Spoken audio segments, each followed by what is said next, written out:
Hello everybody and welcome to SunnyRedemption Sailing, the coolest gaming news show on the 7 seas. So, I'm just about to go into high seas, my friend. Let's see, sail for a guild, and I will do my ship this time. Let's see. I guess just join in. Because I don't really know how to do that from here, with the console streaming. Okay, the join game option just popped up. There we go. Should be able to do that. There we go. Alright. Everything's looking good. So, did your hospital do okay in the CloudStrike outage? Yeah, it actually didn't affect us too badly. And by the time I came in at 7 a.m., it was mostly resolved. There were just a few lingering issues that didn't really impact too much, so... Yeah. That's good, because I had no ability to get into my work laptop at all and to connect to my network. I didn't realize how big of a deal it was till I got home and read the news. I was like, oh, a lot of places were affected by this. Oh, wow. So, once again... Because we were just told, oh yeah, we just had some issues and stuff, and there was some weird outage, and then I was like, okay. So once again, you're blissfully unbothered. Yep. So which is good. After I didn't really look at the news today, then I got home and saw the headlines like, oh my god, there's a huge, massive outage that affected so much stuff. I'm like, oh, I guess again, I localized to the hospital. Oh, by the way, there appears to be loot over there. So do you want to take the rowboat and get it? Let me just see if there's anything worthwhile. I just see one thing that might be a quest thing. No, it's just a logbook from a ship. There might be stuff in the barrels. Okay. Yeah, not too much great stuff. Okay. Well, that's fair. That probably is from a ship that logged off, since it contains a logbook. Alright, let me just resupply here. Did you see the Season 13 trailer? It looks pretty cool. Yeah, the one they put out, I think yesterday or a couple days ago, Yeah, I'm excited for it. I mean, I'm not sure... I guess we'll just wait and see how player behavior is with the whole... I wonder, how frequent...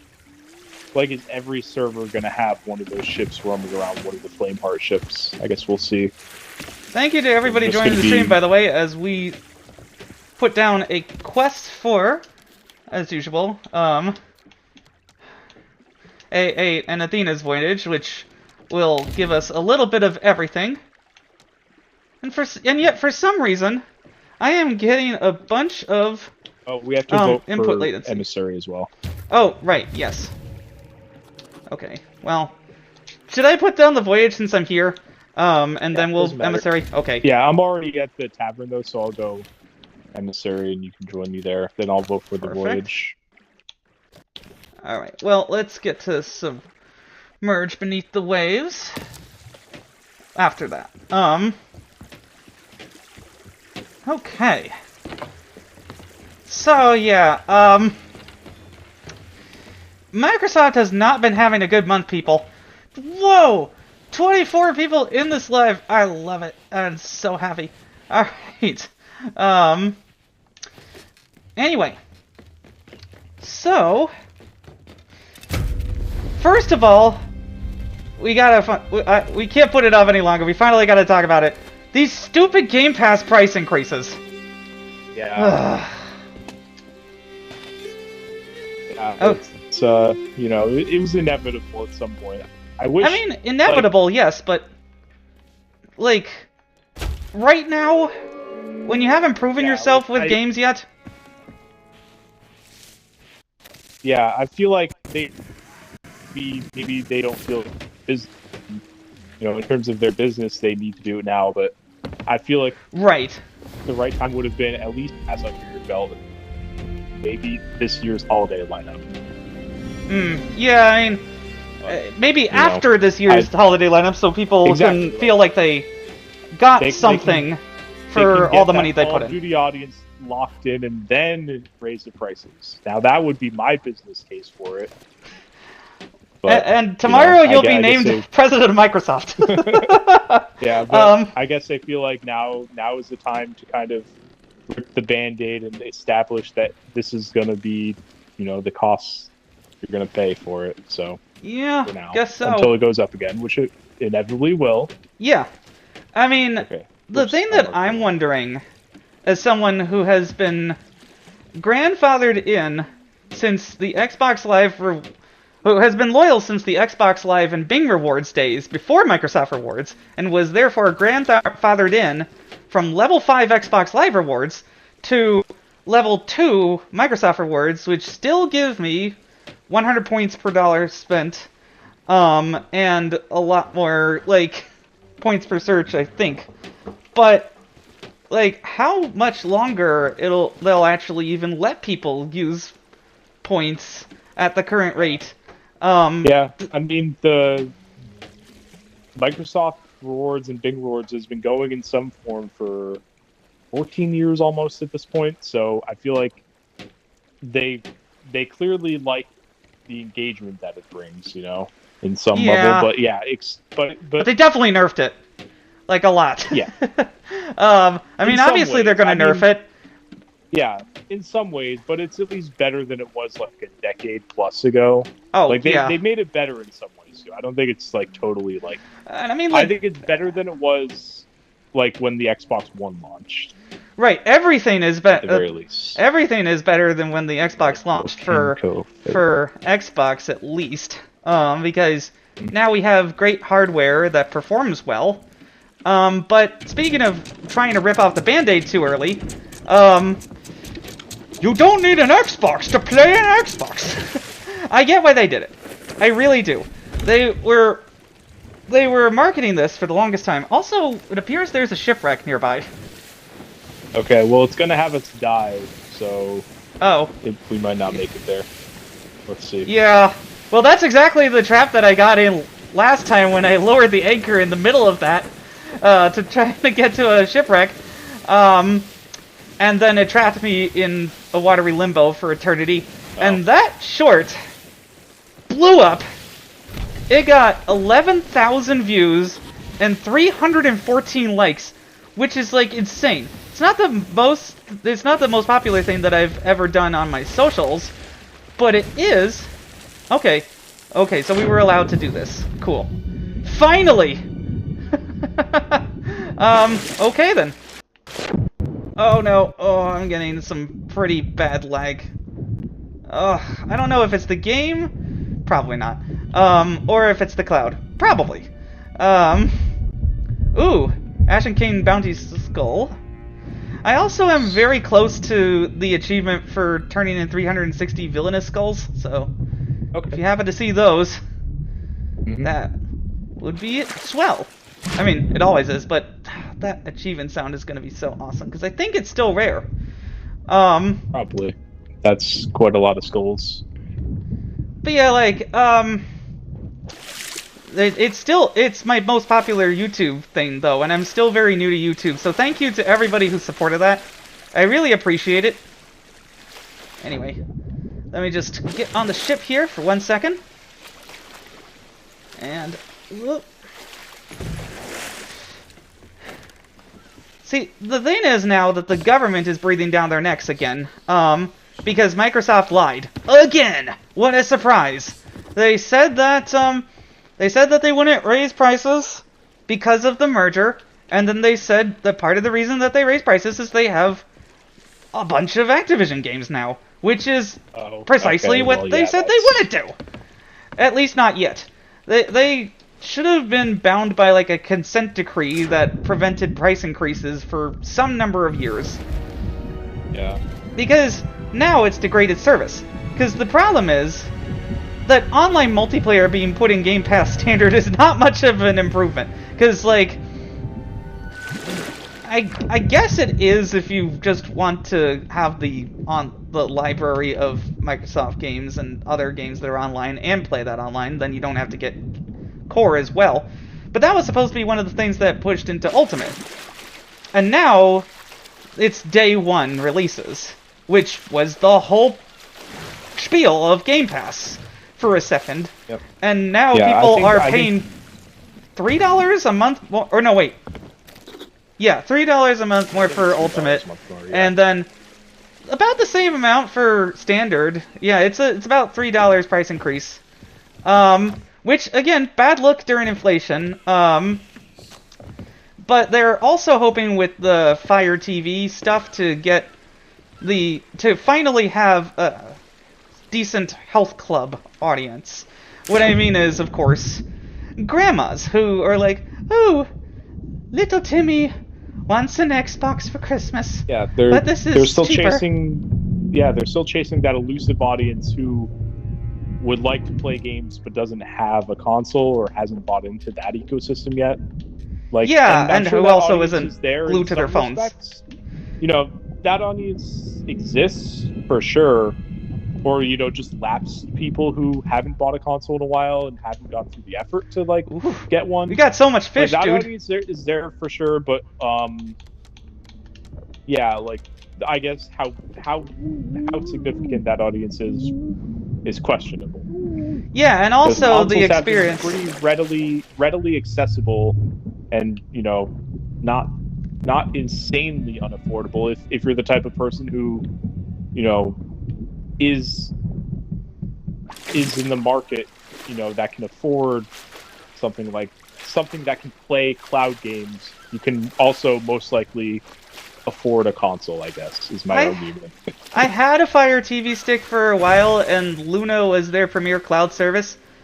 The Fire TV just does not have the processing power to run cloud games acceptably, from a hardcore gamer standpoint. I mean, we'll have to see how it is for the casuals, but again, casual gaming, it seems like people who are in that massive phone audience are fine to just do cow clickers. You know, with energy bars and crap. Because even Apple trying to make premium ports for iOS hasn't worked. Because I think Resident Evil 7 sold something like 20,000 units, if that. I saw 2,000. Maybe I'm crazy. 2,000! I saw a headline said 2,000. 2,000 sales on 20,000 downloads of the demo. That's probably what it was. Yeah. Probably. Oh no, we probably lost that villainous skull that we had. Right. Oh, I totally forgot you lose your treasure when you die. It's okay, we're fine. Yeah. It's just one item. I totally forgot about that, because it never comes up, because we usually just dive right from the start. We don't have to ship right like that. Right. Oh, well.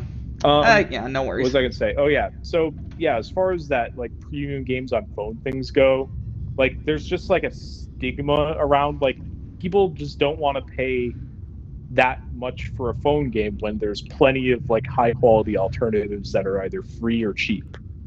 And probably the people who are brain rotted by phone games don't care either way. But also, Apple and Google have done their best to lock the market, because now what we've realized with this outage is that 3 companies control so much of our infrastructure.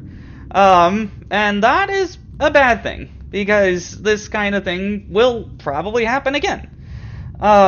Hopefully not from a cyber attack from China starting World War III and causing the global economy to collapse, but something at some point will happen. And how will we be prepared for it? Will we have to handwrite boarding passes again?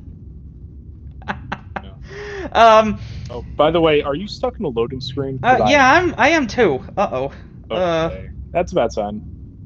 I'm gonna say give it another 10 seconds, but not looking good. Not looking good at all. I can still hear the button sounds, but nothing is happening. Oh yeah, I can too. That's funny.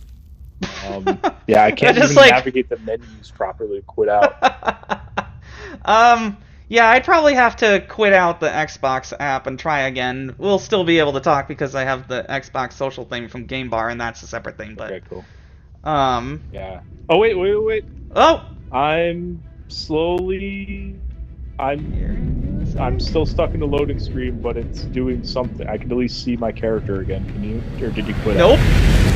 Out? I didn't quit out. I just see the loading screen. That was interesting loading screen. Sorry about the technical difficulties, people. I'm hoping that if I have to quit out... Yeah, no, I should be able to get back in. It's fine. It's just also very stupid. Like, you know what else is stupid in the world of Sea of Thieves? Did you hear about, what? Theb? What's his name?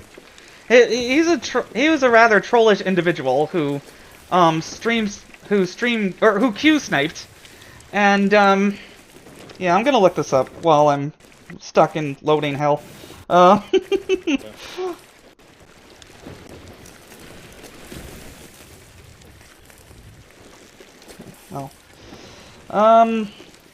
Let's see.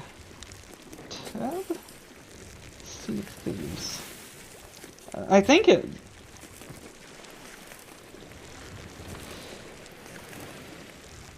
If I have to, I can just look through my video history, because I've been a little bit under the weather for the past couple days anyway, so the CloudStrike outage was perfectly timed. I work for a government agency. It's so annoying that I couldn't get into work because of this. But also, anyway.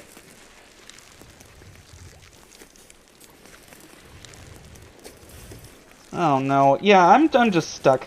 Let me try this in a second. Yeah, I don't see your like name. Wait, did you quit out of the game? No, I'm still in it. Because I don't see your like.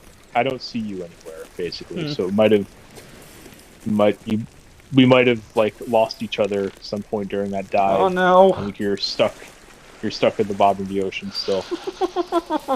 And entering the bone zone is one comment from a video that I'm looking up. So yeah, I am very much in the bone zone. No. All right, let me quit out then of the game. Bad. The experience was very bad because input was bad. General controller problems. Or button is not working as expected because yeah, that too. Because there was some double inputs on the D-pad, which is not great if you're trying to sell even remote playing from a console, let alone cloud gaming. And I can't even quit out the frickin' menu here. Ah, what a disaster. Okay, all right, I had to quit out the Xbox app after all, and try again. And probably can. Oh yeah, that's right. You know what? I probably just need to do that from the. Oop. I forgot that it was connected to my Mac for a second, and no, I don't want to do Steam Link. Can you not? With the technical issues. Thank you. Okay, confirming that I have a controller for this game. And yeah, I'm gonna. Yeah, no, I can't do that menu. No, stop. Honestly, the technical experience is abysmal right now, even without an outage. Microsoft is just being abysmal. They're charging more money for less of anything. Less games. I mean, seriously, like how many games have we? How many day one releases of games have we actually gotten? Let me just.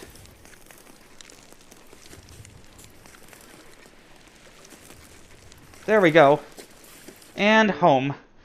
Oh gosh, yeah, I had to quit out of Sea of Thieves entirely. This is ridiculous. I had no problem getting in. I mean, of course, I also was, Can the Xbox app not be weird, too? Okay. Thank you for being patient through technical difficulties, chat. This is just emblematic of the state of Microsoft right now, is that they're chasing, AI pipe dreams and money that way, and degrading everything else. Everything else. At the expense of thousands of employees as well. which is unacceptable. I mean, I'm gonna rejoin my previous session. Duh. And if I have to, then I can quit out again, and then say no, and then join you. What is anything coming to right now? Okay, it looks like you joined on my end. Okay, yeah. There we go.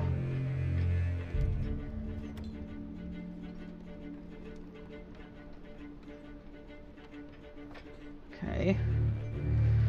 Well, in good technical news, I got the new portable monitor that I wanted, and it's really good. Okay, I'm finally in the game! What a concept! Game's working as intended! I'm just leading these gold skeletons down to the water. Yeah. Good idea. A little single file parade going on. I can't wait to hit them with a burning sword. That's gonna be so cool. Yeah. Almost there. And I can't wait to be impervious to fire weapons as well. Yeah. Nope. It has been very childish, the amount of cheap fire bombs that have been used to just obliviate us. So I get why people want to fight over this ship. It is so cool. With the fire cannon and stuff. Wait, our ship's on fire! What? What? There's a fire! There's a fire! I don't know why, but there's a fire. What happened?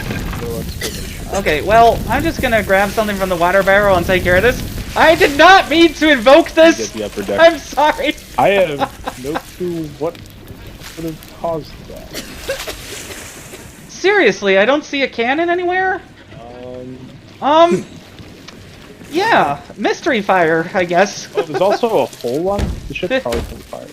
Got it. Okay. Did my cooking start a fire here? If so, I am so sorry. If you were cooking, then... I was cooking in the middle of the loading screen at Doom. Oh, that would have done it. That explains it. So, I then was accidentally causing a kitchen fire while I was away, so... I'm so sorry. At least it's in the game and not in real life. I mean, a haunted fridge is one thing, but a kitchen fire would be very bad. And thankfully I have electric, so that probably won't happen. I get why people like gas better, but we kind of need to not with the gas. Sorry. We just gotta get over ourselves a little bit as a species. Did you see the heat index in Dubai is 144? Oh wow. That is unlivable. Like, yeah, it's not great. And I don't think I've ever sweated as much in my life as when I was in Philadelphia on July 4th. Like, I was exhausted well into Friday because of that. And I walked 6 miles. I'm trying to get in better shape, but I think that I'm relatively in shape for my age, especially compared to when I was married. But this is concerning because if I'm an okay shape 32-year-old and I'm having difficulties, like, will older people not be able to go outside anymore? I didn't mean to get existential or anything, but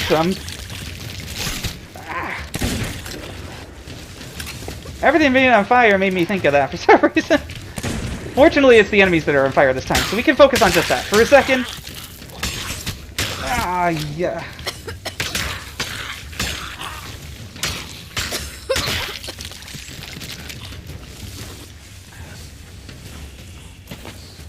Speaking of things being on fire, so did you get to play the Concord beta at all, by any chance? No, I'm not too interested in it. Maybe when it comes out, if it gets like glowing reviews. Yeah, well, that game has set itself on fire, like, from the beginning. There's no chance that it gets a sustained audience, like, at all. Just none. Like, it's a $40 PvP only shooter in 2024. There's no way it lives. But it actually looks kind of good. Like, apparently it's a good game. There's just some rough edges around that, and, a lot of it depends on the cutscenes, perhaps, because, like, if it's, like, a 90-second cutscene and then see you next week, that's not going to convince anybody to... Because, you know, the cutscenes will get uploaded onto YouTube for free, so, that won't work if it isn't, like, the best cutscenes ever. And that's for a game that is already being viewed as derivative. So, like, derivative storytelling can work if you absolutely know what you're doing when it comes to those derivative elements and then nail them. Because, like, I mean, it's not like Star Trek was the first voyage in space story, but it did what it did really well. Or Star Wars, like, it was a mashup of Flash Gordon and samurai stories, but it worked. Like, but Concord just seems like its characters and maps have no personality. However, we haven't seen the full maps yet, and yet I really wanted to evaluate this game for myself, but couldn't because Sony is also being evil and nobody's talking about it again. They are just quietly killing support for the Steam Deck. Which sucks. I didn't hear about because that. I was really excited to buy games from them. Well, actually, I really didn't. Because I looked at them, but I was like, the only one I really want to play right now is Spider-Man. And then I ended up getting Days Gone and Detroit Become... well, I had actually gotten Detroit Become Human from a Humble Bundle some years ago of Quantic Dream games. I think those are the Sony games that I'm fine with playing because I would actually have time for them on the go. But Sony is just, like, seeing the Steam Deck success and, like, why are we developing for our competitor? So I thought that it was a technical reason for why Horizon Forbidden West wasn't verified or anything like that, but unsupported at all was a bit weird. Because a lot of games can run very well at low resolutions with pretty solid upscaling to that 8-inch screen. Yeah, you can see the edges, but you get 3 hours to play Horizon Zero Dawn anywhere. Or Spider-Man in Cape Cod, which I can't wait to play with my sister. And now that's just going away because Sony wants to make a handheld in 2027. Seriously? Like, the handheld is 3 years away. Build the audience. And don't fart out shitty ports like Last of Us Part 1. What the fuck, Sony? Yeah, I don't see why they would, like, embark on doing PC ports if they're going to, like, kneecap them like that. If that is what they're doing. That's really... It's not really so much that they're kneecapping, it's just that they're putting the minimal amount of effort. And again, they're just not bothering this time, because it's like, again, they're seeing Valve as a threat, I think, because PS5 sales have slowed, because people have realized that if they can just get the game a year or two later on Steam, then why bother? And they also have been giving away their backlog to their enemy.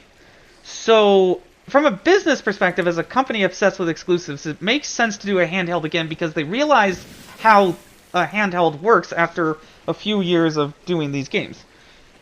But again, it's in 2027. If the handheld was coming out now with the PS4 Pro, I'd understand a little bit more. Like a powerful handheld that plays regular PS5 games, and then basically you can, I don't know, maybe they just are like, here's a dock for this PS6, and the handheld can then run PS6 games. I don't know, but maybe they would make a Switch model, I don't know, anymore with video games. It's just, there's so much wild stuff that comes out. Like, did you hear about the guy who found a 2-month free trial for Xbox in MechAssault 2 used? I did not hear that. Yeah, well, he got really lucky, and it didn't work, but or no, wait.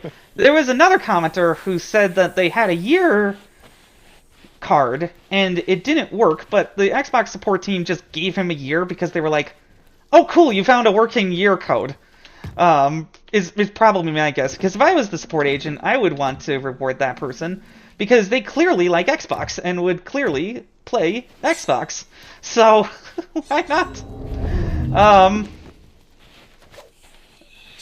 I don't know, Xbox as an identity has just been diluted lately.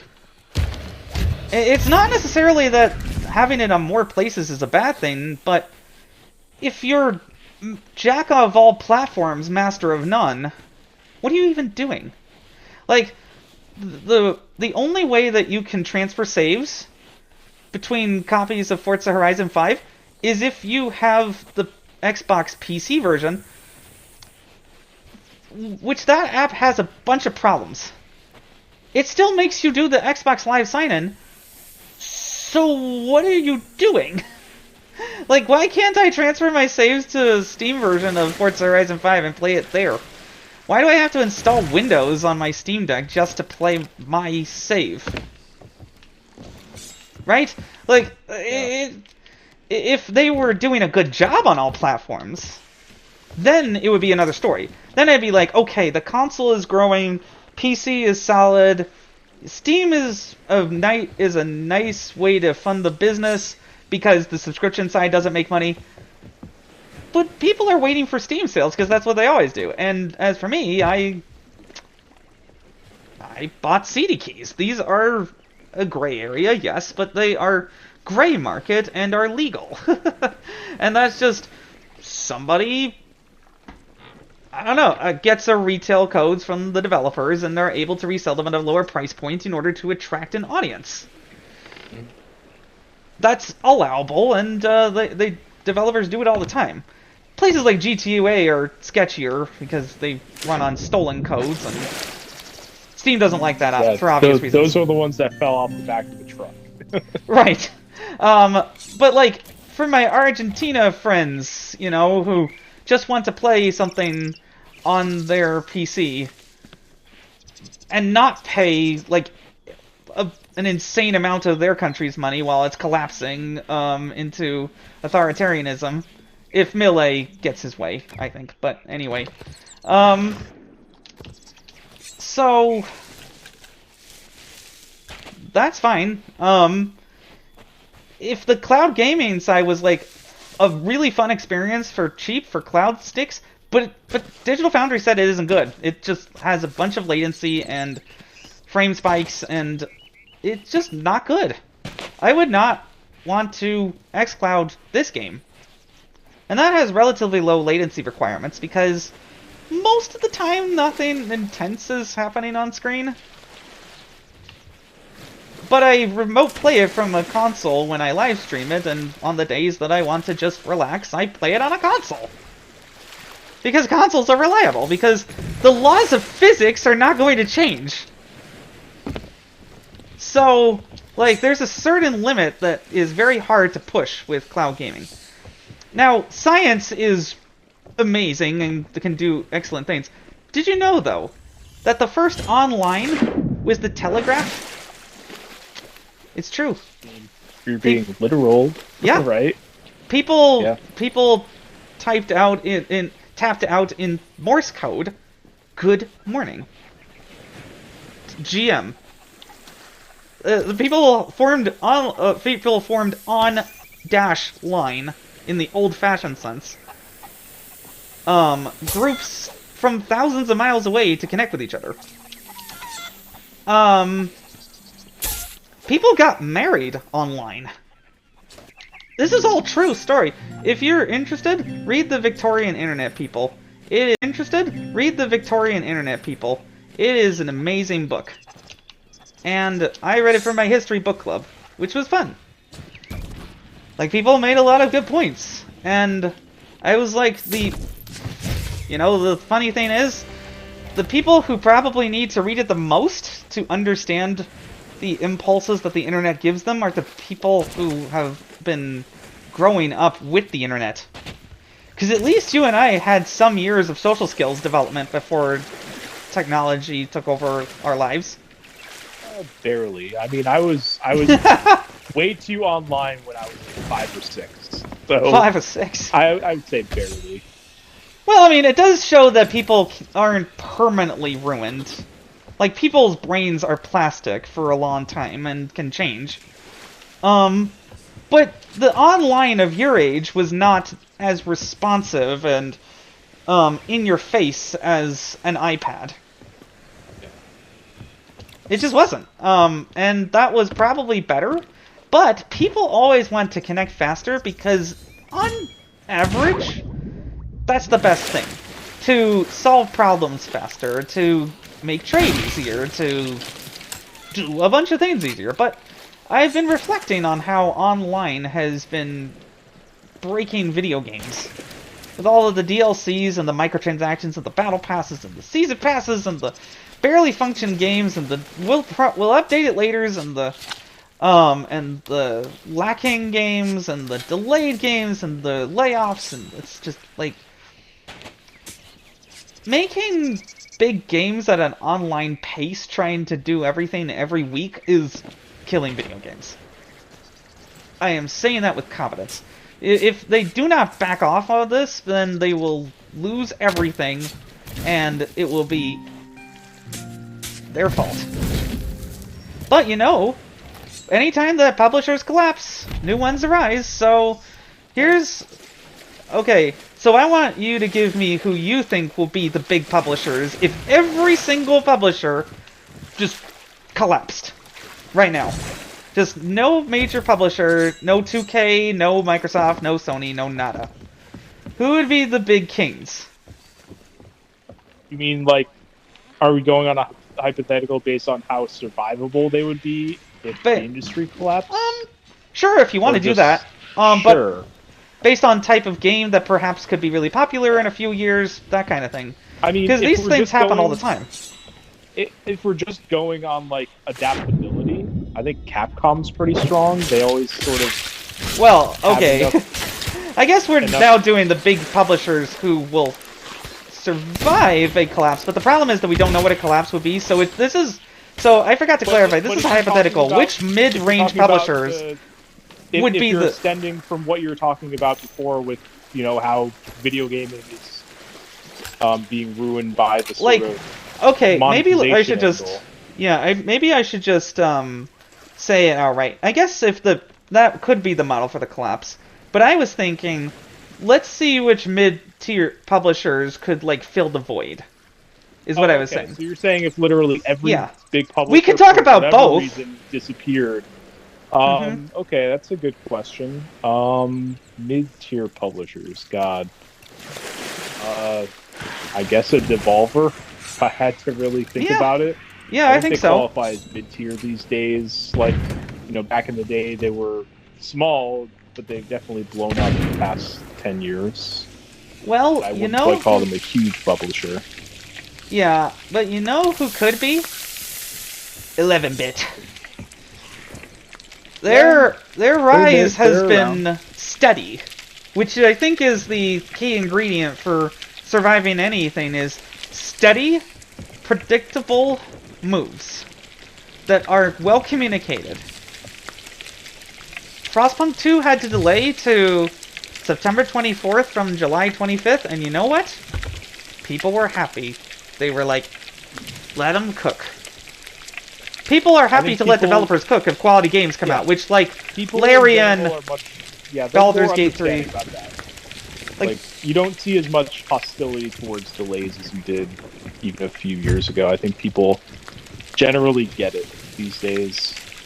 I was most annoyed at delays from Microsoft because it just felt like I was then open and vulnerable to bullying again by PS4 owners, which I did receive online, and yeah, maybe I shouldn't have been online, but you know what? I was a college person, and that was when I really went online, because, like, I was very online in my teenage years, but my parents were there to say, like, you're supposed to do your homework instead of making a fake constitution for a fake nation-states region. Yeah. See, my parents gave me a computer with dial-up when I was like 7, and no restrictions. So. Oh no! Well, we had dial-up, but we were very supervised. I still remember the AT&T dial-up thing, and it went in well into 2011, I think. Though I'll confirm with my parents. I don't want to make sure. I don't want to make certain claims about the past because there's a lot to remember, and a lot of things to keep track of today. But anyway, so my noodling about this is that, like, we were born in a good time to be online because it was steady. It was easy to control. Now, there's just so many screens everywhere. There's so many, like, things recording you for some reason in your home. Yeah. People are creeped out about that. They just don't like scummy behavior anymore.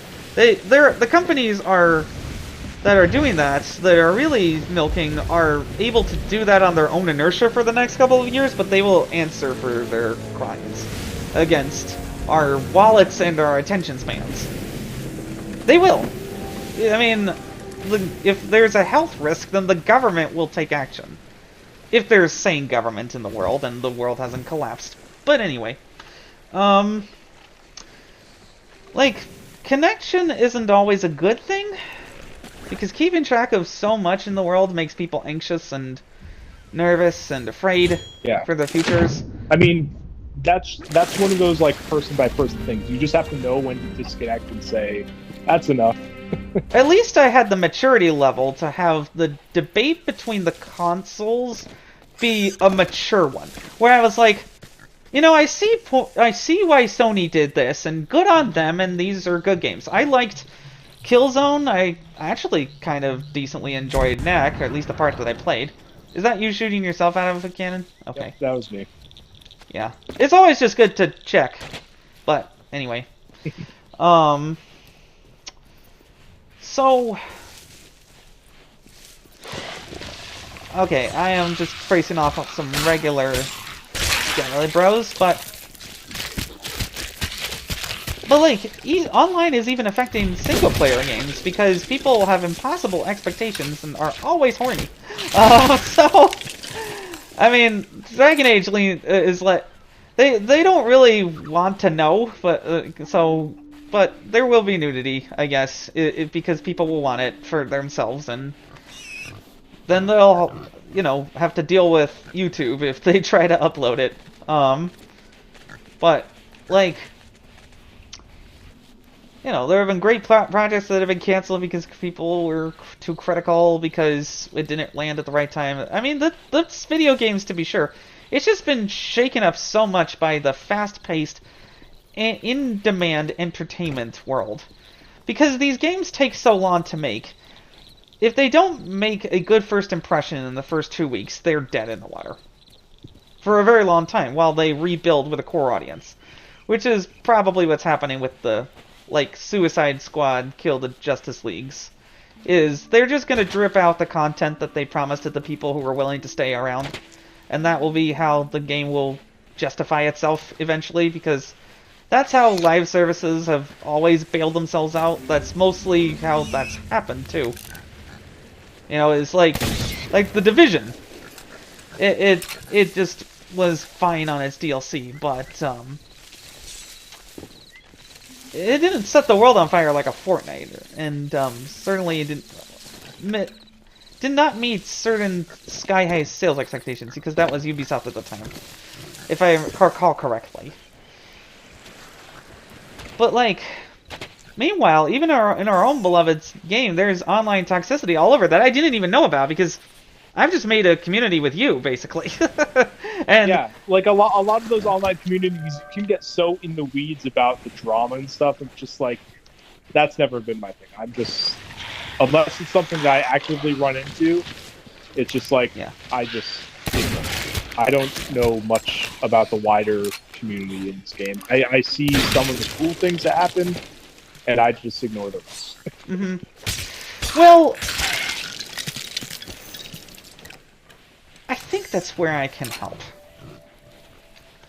Because, well, you know, your schedule is your schedule, and you're available when you're available. And this show is fun once a week, or sometimes with a break of 2 weeks due to July 4th. And, you know, that's the schedule I'm able to maintain, and I enjoy that, and that's interesting. But I think that if I really want to capitalize, then I should be a neutral person who has no stake in this and just talk to people. Because what I've been realizing is BuzzFeed thought Hot Ones was worth $70 million. But you know why? Because of Sean Evans. It wasn't the wings. It wasn't. I mean, I came for the wings. Do not clip that. Do not clip that. Because that means I watched for the wings, not anything else. Okay. And I also enjoyed the celebrity guests for a time, because seeing Gordon Ramsay struggle with hot wings was amazing. Like, the man has such a sensitive palate that he could barely tolerate it. He was ready to, like, cry and scream, and it was an amazing interview. There's the reason it got 126 million views. They also seem to make a decent amount of money off of merchandise sales, including, and most importantly, hot sauces. Which, I've tried them, they're okay. There are spicier things that I like, more authentically spicier things instead of chemically spicier, because it seems like they mass-produce these. But after a time, I think perhaps maybe it was that Sean Evans' digestive system just can't take it anymore, which I understand. I used to be a spice fiend in college all the time, but like cultural spicy, you know, like Szechuan spicy, or Ethiopian spicy, or Somali spicy, you know what I mean? Like, actual spicy made by actual people. Not this forever chemical crap that they're shoving into our bodies to make us hungry all the time. And, like, craving food. Even though we have more food than we could possibly feed everyone with.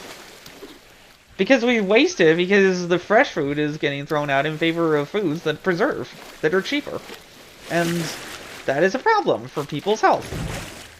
It means that, in large part, although the consumer does make choices, the obesity epidemic is not our fault. They were lied to by companies. I think that there's a reckoning coming for all industries that have exploited people. People will find ways to get compensation. But, like, they gave us what we wanted instantly. Who wouldn't want that, right? The promise of an instant thing. And, you know, like, I have to do a lot of my things online, like ordering maid service or groceries. You know, and that's fine. But there's always gonna be, the street will always have uses for technology, is what the old slogan for the Telegraph was. So, you know, you use the old technology as long as possible, because it's useful. And you preserve older technology, and you keep older technology around you, and then hopefully it makes your life easier by having more devices that do specific things. Instead of the console being do everything, can we just have a console? Like, if we just want to be offline, can we just be offline? That would be nice. I don't know how many of my games I'll actually be able to play. No. Definitely not the Game Pass ones. I mean, there's always disadvantages to the connectivity, but I don't know. Yeah. Personally, for me, like, I can't fully divorce myself from that kind of thing, because nobody can. People say we're all broken by the internet. An offline console, they want something that's just pure, but like, then what are you going to do? Put in floppy disks to patch your games? Like, that's just how game development works these days. It's sort of become like inseparable from how studios make their So we games. just have to make peace with what it is, Yeah. rather than what we Honestly, wish it would like, be. I think that's where we're at, because like that's just how Well, if we development preserve timelines work. The game that comes out on day one is never going to be the final version of the game, even for the most like offline, non-server necessary game. Yeah. I think if Nintendo could have patched the minus world out of Super Mario Brothers, they would have. You know? Oh wow. That's what I mean. Is like the technology didn't exist back then, or didn't exist in a convenient format, and so companies just, you know, put out their games and that was it, and would do cartridge revisions eventually, sometimes, but now obviously we have more convenient ways to do things like that. So it's not as if games before online patching were some bespoke, untouchable product. They were still flawed, and companies would have loved to have patched them if they could have. Yeah. So I think what a lot of people are looking for in this mythical, you know, offline console is not actually what they're looking for. Or they never really existed, I guess is what I'm saying. Yeah. I mean, I guess, but let's all try to keep as much offline as we can of like our video game history, obviously.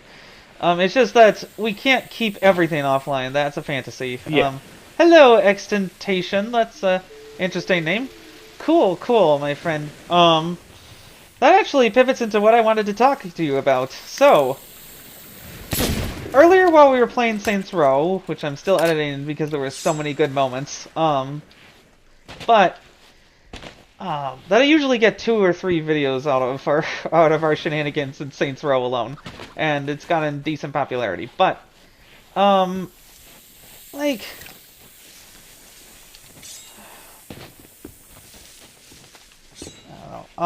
what I think an offline world is just preserving what we already have. I think that's important. You know, that I would like to keep my I've downloaded my copy of Forza Horizon 2 because that's my game. I want it. Yeah. Yeah, I do think companies can do a better job at like offering that sort of thing. Is like, hey, when an online thing goes away, here's a way for you to back it up offline. You know, without having to go through workarounds and stuff. Well, I have. So yeah, Well, I have an actual ton of stuff that's offline, and a lot of it is from emulated games. Because I played them first on original hardware, to be respectful to the source material and to understand the game better. And then, if I really liked it, then I have PSP games on my iPhone. You know, so like that's because the iPhone 15 has a USB-C cable, which means I can just plop down files from my PC. And like people back up files in all sorts of interesting ways. There's a disk that will hold a petabyte of information. It's like being made of diamond layers or something like that. It's ridiculous how science works. So data storage will continue to get better, and that will continue to be how people do things, because people like having things that are solid. I don't know. Clearly there is a vulnerability to being online, as many people have unfortunately found out. All I got was a couple sick days off of work, which I probably would have gotten anyway. And you do not seem to have been much affected at the hospital, which is good, because hospitals being taken offline would be very concerning to me. Yeah, there's always backups for this, so it wasn't. You may have changed your name since last time, Extentation. So I'm also focusing on the game and the discussion matter, because you went out of your way to tell me that you were doing an amazing project, which is bringing patched versions of offline Xbox 360 games for archival. I mean, that would be what I would do with it, but it seems like you were like, hey, I might have older Xbox 360 games that are you can't download the patches for anymore, If I am understanding that correctly. Yeah. Oh, so it's kind of the reverse of that. So Oh, okay. there are some Xbox Live indie games, you know, the ones that were published under that, you know, through the XNA stuff back in the day on 360. I have like a ton of those, and there are people that are seeking out some of the newer patched versions of them because when the servers went offline, they only got the unpatched versions pulled off of the store. So, so I'm gonna at some point, maybe not tomorrow because I'm super busy tomorrow, that I have to work in the afternoon. But at some point, I do want to boot up my 360 and because there's a whole big grand list of like ones that are missing. I want to see which ones I have, if I have any, and try to help with that if needed. I would be interested in doing that either as a show or not. Well, your choice. But Xbox 360, I can sign in passwordless on my account beforehand, so you have my games tomorrow. If we communicate, you know, as quickly as possible, then that's seamless. But you take your time. Obviously, you have to do your own setup of your own stuff. But I would contribute my games to the cause that I wouldn't be able to play because I don't have an Xbox 360. I tried looking for one at GameStop, but they were all out of stock. Which is ridiculous. Like, you're GameStop. You're supposed to have used things, but they just didn't in a store near me, which is how I would prefer to do it, so that I would take the Metro and reduce packaging waste. And also interact with a human being. Oh, I put down another voyage, by the way. I've got time to do a little bit more because we are kind of close to grade 5. So if we do part of this voyage, I think as soon as we hit grade 5, I'll be ready to sell. But okay, so I think the outage also impacted the ability to get Xbox 360 games. On the web, anyway. Because I tried to get a couple of the $1 deals with, like, Dust Force. And I looked at Remember Me just in case I hadn't bought it, and it turned out I had, because there's no way on the web. Same thing. There was no way on the web to check your what Xbox 360 games that I've found anyway that you own. Unless there's like some third-party site that does that. I know they changed it at some point in the past 5 or 6 years, but there used to be like a download list that you could at least skim through it. Like you could load the whole thing and Control F your way through it on like a computer. Oh, okay. That would be helpful. I think they changed that at some point mid Xbox One generation. Oh boy. And it's a little. They made it, you know, so it's not like paginated. It's just one of those infinite scrolling things. So that might be difficult to do now. Oh. Well, I mean, all I'm really doing with it is just figuring out if there's any way to send the games your way online. That would be ideal. Because then I could just be like, take my games for the cause of game preservation.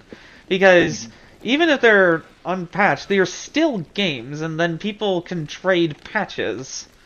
Yeah, that's how it will be backed up. You don't have any Xbox Live indie games downloaded, though, right? No, I just have regular Xbox games, but I think they're worth preserving. Okay. And yeah, definitely. But there's probably significant overlap. But I think people have like most of the the main, you know, the ones that were on the actual store.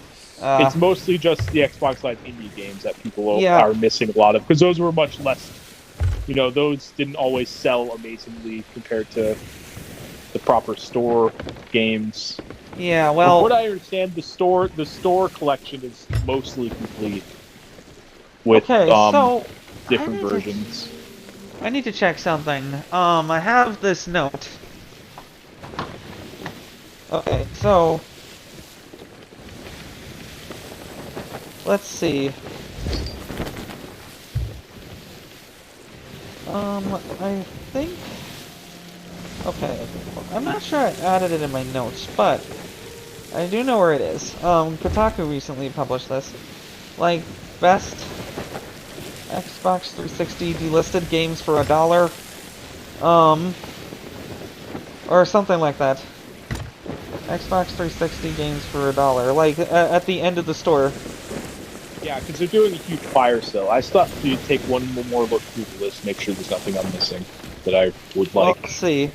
By the way, there's a shipwreck, so we can search that. Maybe 50 that'll get backwards. us 150. Okay, so this is basically their. Is this basically their final admittance that they are not doing backwards compatibility for the rest of these games because they're just not? But I feel you like can have them for $1 each.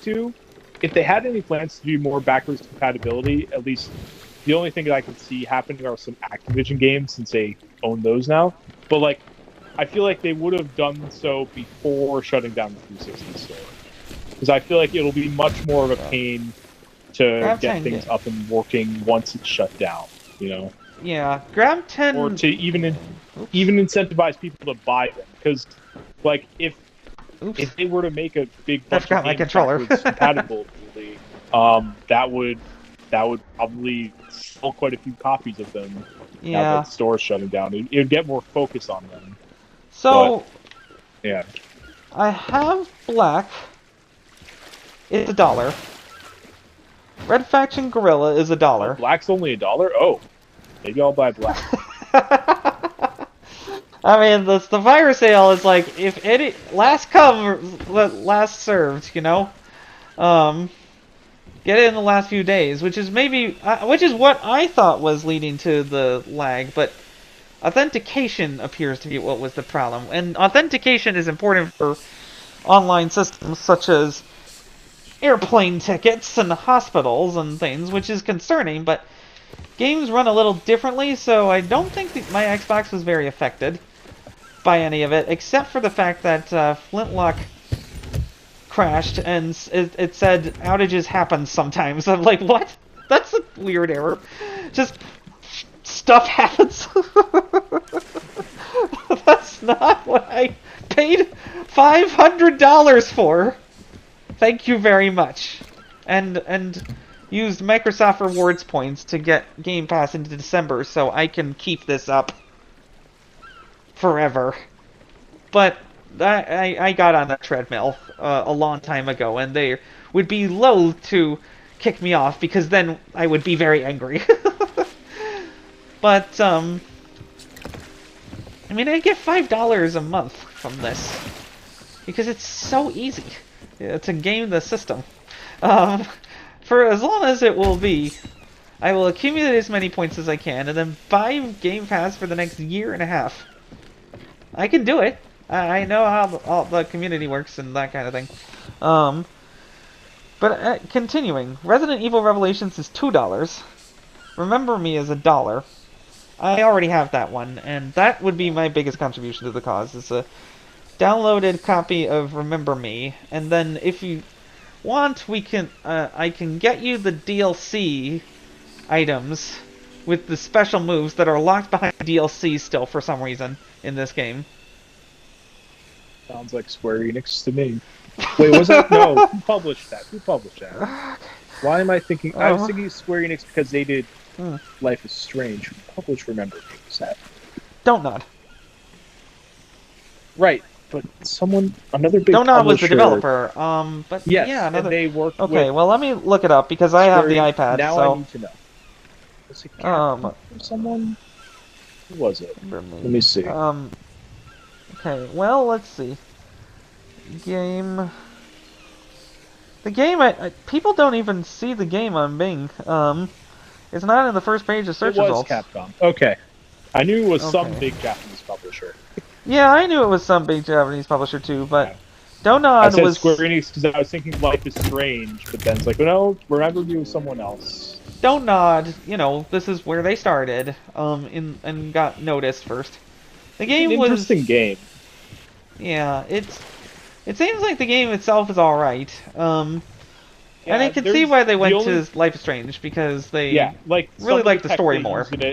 And some of the tech in it directly goes to Life is Strange with like the rewinding and fast forwarding. Yeah. Some of it aged a little poorly on the Xbox One version. Just like the facial animations looked very weird. But the remaster doesn't really do much, and it actually cleans up nice in the FPS boosted version. Like it's really good. So, you know, it's just a backwards compatible game, and I just enjoy that. That'll be what I'll enjoy forever because it'll be mine. And in the same way, I want people to remember me. I want to, you know, be a contributor to saving video games from extinction. If I have to pay a few dollars for that, then so be it. Well, that's what I'm saying is don't spend money on new things, because trust me, they're already backed up. I've checked. You know, the list seems pretty complete. Yeah. Well, let's see. Don't spend money if you don't intend to actually play stuff, because the archival work was done a while ago in terms of that stuff. Well, I already bought Remember Me. I actually want to play Dust Force. It looks interesting. Yeah, that game's really cool. Do you have it? On 360, I believe. Or maybe I bought it on Steam, because that's when I was playing a lot of Steam stuff. I forget. Yeah, I guess maybe. Honestly. Because that game started as like a Flash game. It would probably get taken down from Steam, too. Maybe. I have no idea. But, let's see. Devil May Cry 4 is $2. Okay, that's not bad. That is 74 cents. I've always been curious to see that's just like a no-brainer. Literally. It's a zombie game. Yeah. But, then Dishonored is $3, and, Street Fighter 3 Third Strike Online Edition is $1.50. Oh, I forgot. For some reason, I always thought that was delisted. I don't know why. Strider is Marvel's Capcom. Strider is $1.50. It's possible it was relisted. 2014 Strider? I don't know. Yeah, it could be. Okay, that Strider game's really good. I really enjoyed that back when it came out. Dishonored didn't get much attention when it was ported in a Game of the Year style complete edition to PlayStation 4 and Xbox One. And yeah, for that price, it feels worth it. Is the Kotaku person's estimation. That's fine.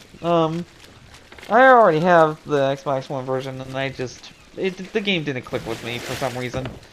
On the Xbox One, or in the FPS boosted version on the Series X, I don't know. I don't know. Design doesn't agree with my brain for some reason. Neurodivergence, maybe. But I could see myself playing Dead Island with you, the original version. Yeah, well, I own if I got the Zinnia emulator on the Steam Deck, because guess what? I own it. So I have the legal right to download an emulated copy for myself. So I can play so I can play it in a tunnel server with you, perhaps.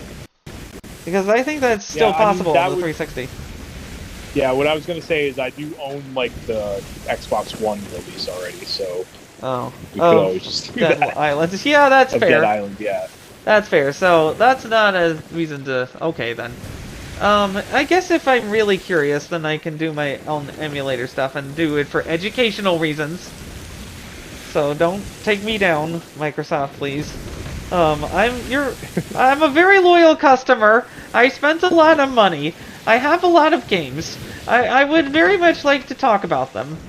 And play a lot of them and be like, some of them are fine and some of them are amazing and some of them are like, what was I thinking? Like Fairy. Yeah, I don't understand that game. It just like it made no sense. None of the plot made any sense. None of the game's controls made any sense to me. But you know what? I have it. Maybe I'll reevaluate it in a few years. That's my right as a consumer. That's the right that I want everyone to have in video games. Is to have their stuff be theirs. What a concept, right? Your stuff is yours. Well, actually, everything is licensed to you, so nothing's yours really. Oh, and we're actually doing everything in a subscription now, and now we're just gonna take money from you every month without you looking. Thanks. I mean, Microsoft is going for the forgetful grandma crowd, as we've mentioned, with the Fire TVs. Maybe they'll sell a few in hotels. I don't really know if Fire TV actually sets the world on fire, because I guess maybe people try it, but the most people who have Fire TVs are not very good at TVs. They like it because the interface is simple and it loads kind of blah. Everything.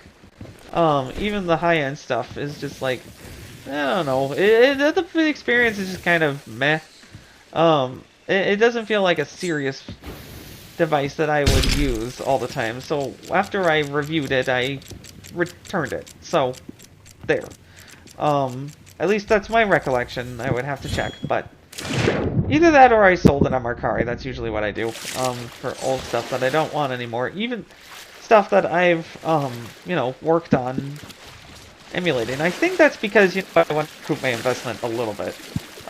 And people will enjoy these games with backed up things, and so, you know, that could be fun, well, I will back up games for you. I know how. That's cool. That's a service. But anyway. Because, like, going to the retro game store where I am, I'm not even sure it's open anymore. Pandora's Cube in College Park, Maryland, is... Well, it was kind of an intimidating experience because the owner could be a little bit gruff. Like, he didn't like, I guess maybe he'd been burned one too many times by the GameStop types who expected to get a lot of money from trade-ins. Like, he's like, no, I'm giving you this for trade-ins because because I'm running a business here, basically. Yeah. I guess that makes sense. He was just a one-shop outfit, but this is this would be where I would go to sell things that were not a GameStop while I was married, because I just needed to get rid of something that I didn't need anymore. And I was still in Hyattsville for a little bit after, yeah. Well, after I became trans and was estranged from my wife. So anyway, but like that was a good experience still, because I got to buy and sell retro games. It was cool to do so. And then Mercari just was easier during the pandemic because GameStop was closed, and what was I going to do? You know, like. It'd make more sense to just buy shipping materials at a Staples with a mask on and ship it. So that was the death blow for retail, was the pandemic. Because people don't want to get sick when they go outside. I mean, people aren't wearing masks anymore, but we're so vaccinated, we're basically immune to a lot of the COVID variants. They just don't exist anymore. But, anyway. Yeah, these games look really good, and it seems like you have a fairly complete list of Xbox 360 games, which is what I would love to play with you on Saturday morning. Like, I'll just get up, eat something sugary, and just join you. Sure. For some Saturday morning gaming, because, like, if I'm gonna check out at 11 anyway, well, I mean, I'll try to get there by 10, because I do want some time with the cat. Yeah. I have missed her since Christmas. When she was at your place, it would not be...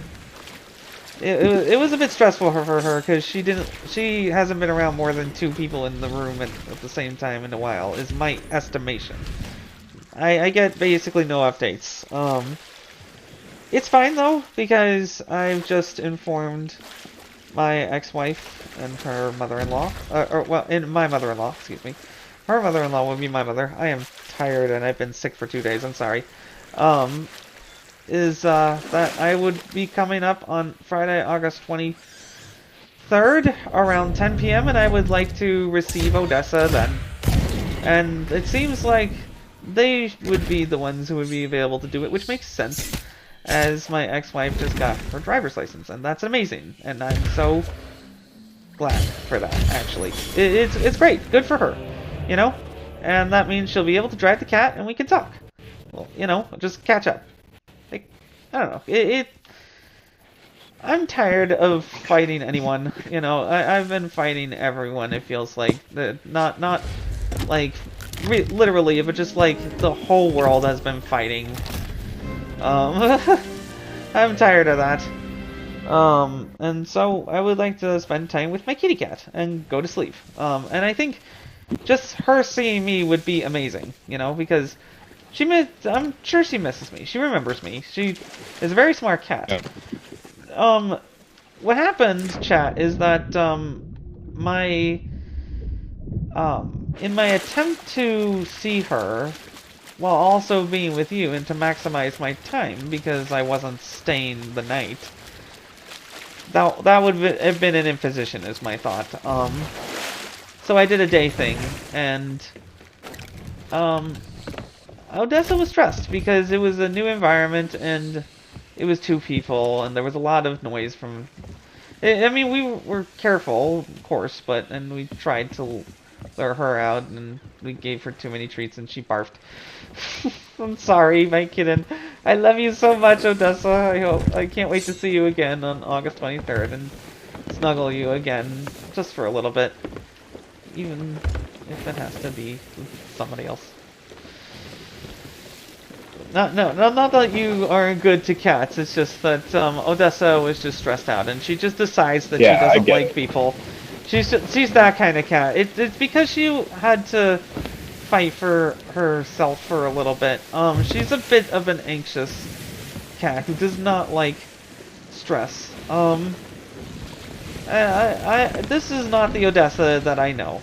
She is a loyal cat who absolutely loves all over you, because you're her backup human, yes, but you're still a human. So she likes me for me.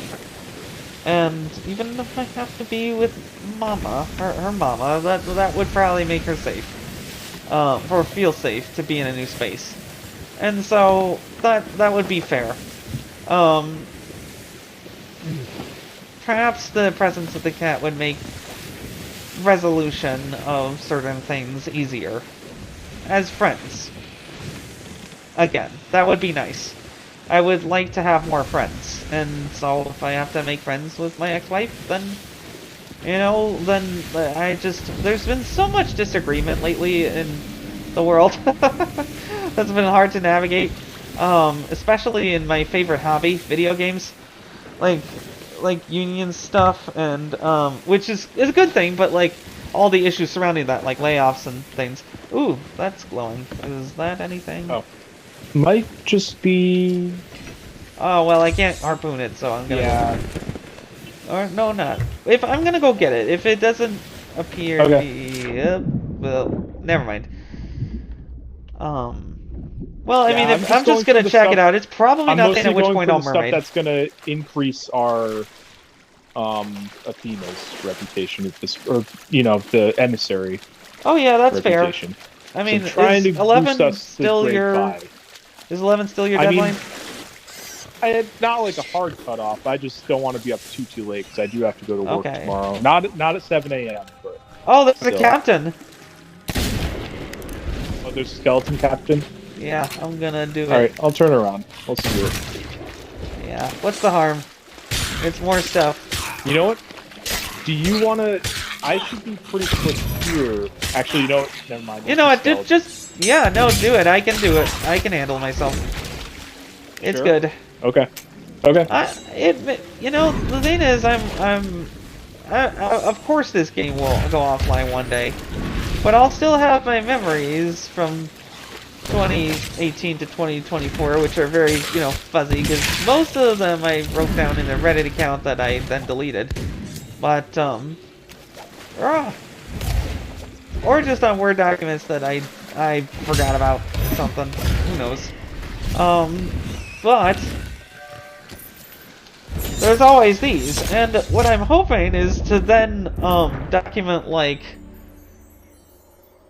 an interview of key players in some of these things. Some people like, you know, maybe it would be a good platform to the guy who was banned. Let's see. Sea of Thieves. Oh man, the controller threw me forward, but that's okay because I was hands-free for the controller anyway. Guy who was banned.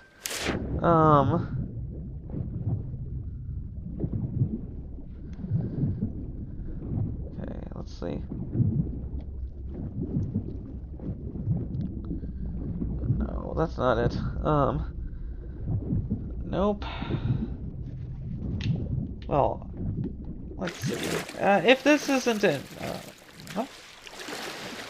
I don't know what those other glowing things were because I got distracted by the captain. That happens in this game. They could have been just like message in a bottle or something like that. Uh-huh.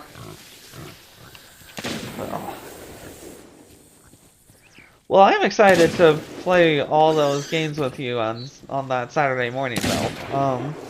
I'll have returned Odessa by that point. It's probably for the best, so that she has her usual routines, and there is a minimal chance that that we need to set up litter, because that would be an extra expense, I think. I don't want to spend a ton of money on an Airbnb for this because I'll be there for a day and a half. Or a night and a day, or a night and a half day, actually. And then my family will pick me up and we'll go to Cape Cod, and I'll have my Steam Deck, my iPad mini, my other iPad mini that has old iOS games that are mine now. Maybe I contribute them to an archive somehow. Maybe I learn how to do that, because some guy in England, I think, he made a video about getting a working SpongeBob iOS game offline. Like, that's amazing to me. So, that would be fantastic to do. Some iOS archiving project, perhaps a good use for my iPad, because many of these games I've grown past, I think. You know, you get older, your tastes change. But I'll still enjoy them for a few hours with my sister, because we played them a ton when we were, back when iPads were cool. And this is a tiny tablet that can be easily carried. It is perfectly fine being offline. It has battery for weeks. And the lightning charger actually charges it fast because it was actually designed for that. Lightning was not designed for other things, and that's why iPhone 12's overheated. They had to change it. They had no choice. Let's see. What is the delivery node, anyway? Sanctuary Outpost? Are we going there anyway? I didn't look, but I didn't feel like taking care of those plants. You can if you want. I would like to. Go for it. If it's too far away, we can just drop them off the side of the boat, and they'll have water aplenty. So they'll get to live as saltwater drinking plants for some reason. But hey, this is I'm gonna go back to the ship and just move it over. Maybe all the water is freshwater. Maybe that's why there's so much abundant life on a few islands. Because there's just a bunch of abundant water. Maybe. Well, it seems like it's salty, but people are able to swim in it for a long time without drowning. So, it's breathable, maybe? Who knows? Let's see. Oh, I also spotted a rowboat earlier. They might have some supplies on this island. Let's see. I'm just moving the ship closer to where the skeletons are spawning. Okay, Oh, well, I died. I was trying to find the open chest command, but I forgot that I had a plant in my hand. Because I haven't had a plant in my hand for so long. Oh, God. Right. I'm still trying to look. So once we do this skeleton fight and hopefully the treasure chests on the next island. Hopefully we'll get to grade 5. And then we can sell and call it a night. Well, perfect. If we don't get to grade 5 from that, there's always. We had a very satisfying discussion on a bunch of things that were very interesting. I learned a lot. It's an educational talk that I'll need to watch again tomorrow to absorb and also create highlights from. That I hope you all enjoy. But anyway, in video games in general, there's things that I'm very confident about. Like that Steam will survive. they have just dug their tendrils in and have defended their moat to the death and expanded it with the Steam Deck. I have no doubt they will continue to thrive. And like that's a good thing, but they also kind of are duopolistic with Epic Games because Epic throws its money around. Let's not forget. I think this is a new treasure chest, actually. Because if it was open, you would have taken the gold, I think. Well, it's ours now. And that only gets us closer to grade 5. I just love the random treasure in this game. Okay, let's see. Skeletons, fortunately, we're right next to the You know what's interesting is I'm learning now, you know, with this trailer that, or actually a trailer analysis, that you have to actually drop the burning sword when you switch to your firearms. Which is like, okay, that makes sense. It's a pick-upable item. It's just a... It sort of works on the same principle as the trident. The siren trident. Like, which is still going to be useful because it has infinite ammo and it does a ton of damage. That part's never going to change.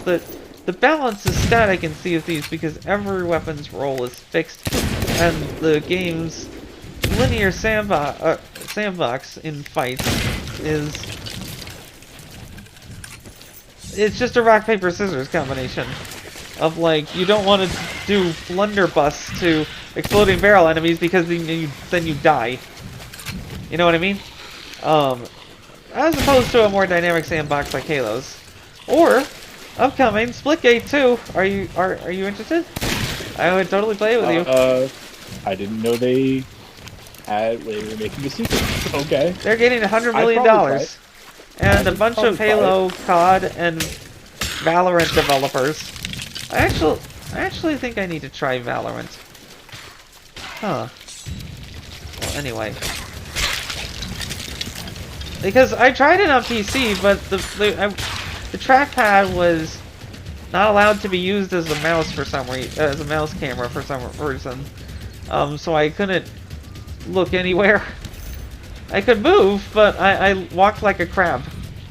I didn't understand it. I was just like, well, what would be the point of playing it this way on my laptop? And I would have to find my computer mouse, which I had a bunch of stuff still from the move. But I have them mouse now for that sort of thing, but anyway.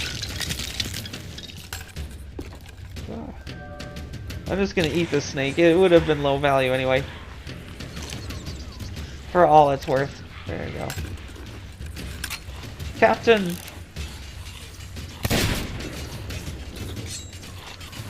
Oh, that's a lot of you.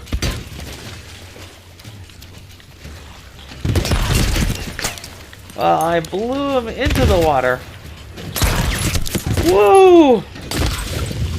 Taste flaming doom, gold skeletons! At the hands of DC Shepard and Kevin of the SunnyRedemption Guild and the SS Redemption. Ah! Ow, that is not fair. Well, fortunately, I have eaten snake, and that gives me healing powers for some reason. Ow. I should just retreat to the ship because it makes more sense. I mean, that's what I'm doing. There's just an ammo chest right here. Yeah. Well. What is it saying? Something is the better part of valor? Discretion is the better part of valor. So that means, just like, keep things, you know, keep things calm. And then you can win, like this. Because that's how easy PvE is after a while. Or maybe that changes with the giant galleon.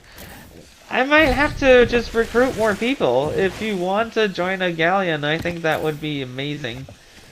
It would be entertaining on a whole new level, and we would just have a blast, I think. I'm so excited to be evil and pledge my loyalty to Flameheart. But maybe you and I take him down first. Maybe we show that our little sloops have the power. Maybe I allow you to, I don't know how you would join with a separate ship, though. You would have to get, you kind of just have to get lucky to do that. People do try to do that, and occasionally it works, but it's tough. Right. Darn. Let's go up to Sailor's Bounty. We do have a couple quests we can do at Sea Dog's Rest, but we'll see. Let's do Sailor's Bounty, and if our final chapter of this quest leads us down south, we do have those random things at Sea Dog's Rest we can do. Sure. And we have a bunch of fish still that was grade 5. That was cooked before and did not set the ship on fire. Oh, my own ship. Well, I have decided that I am currently disabled from captaining. So, my sickness still, although it's a remnant and I'm feeling much better. I did throw up an egg that was, the yolk was red and the white was clear, and I was dumb. I thought that was just how organic eggs got after a while. I was naive because it was eggs in the fridge. And, well, I paid the price. And that was combined with a cold, probably. These things are becoming more common in this city. It's always after I go to the office. Like, what the heck? Every time. I guess it's because I'm not wearing a mask in the office, but I'm usually by myself. And they usually just pass by people. Are people just unhygienic now? I don't understand. I hope not, but, like, you know. Okay, there we go. The Spoils of Plenty store. That would be a good place to sell the fish. Oh, yeah. We'll see that. Yeah. Always a good idea. And I can easily carry that, and then just mermaid. I may not get much for the burned fish, but it's better than nothing, so. And I already have the benefits of the cooked food, so. Oh no, wait, that disappeared. Okay. Thank you for joining for my short videos, David. I really appreciate you. Anyway. Let's continue on. Why is that ominous music? I don't like the ominous music. The, Fort of the Damned, I think? Uh-oh. No, whatever that world event's called. If you have time... One of the big forts. I mean, this looks pretty easy. Unless not. Hey, talk to Peter at the Spoils of Plenty store. No, okay. Paul, you can't go with them. Oh, he's just an interesting fellow that I talked to for a second.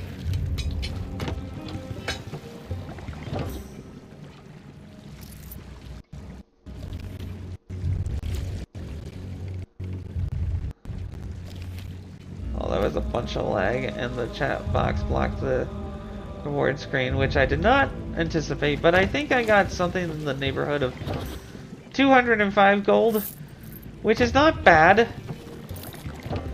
It's just that I got 2,535 for the both of us for, I think, for this fish. So I'm happy.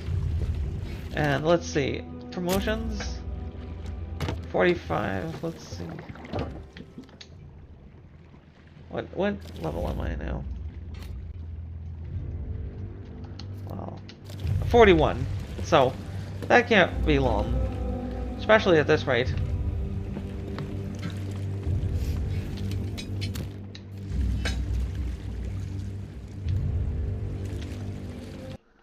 Well, I'm out of fish, so I'm just gonna follow the mermaid's suggestion here.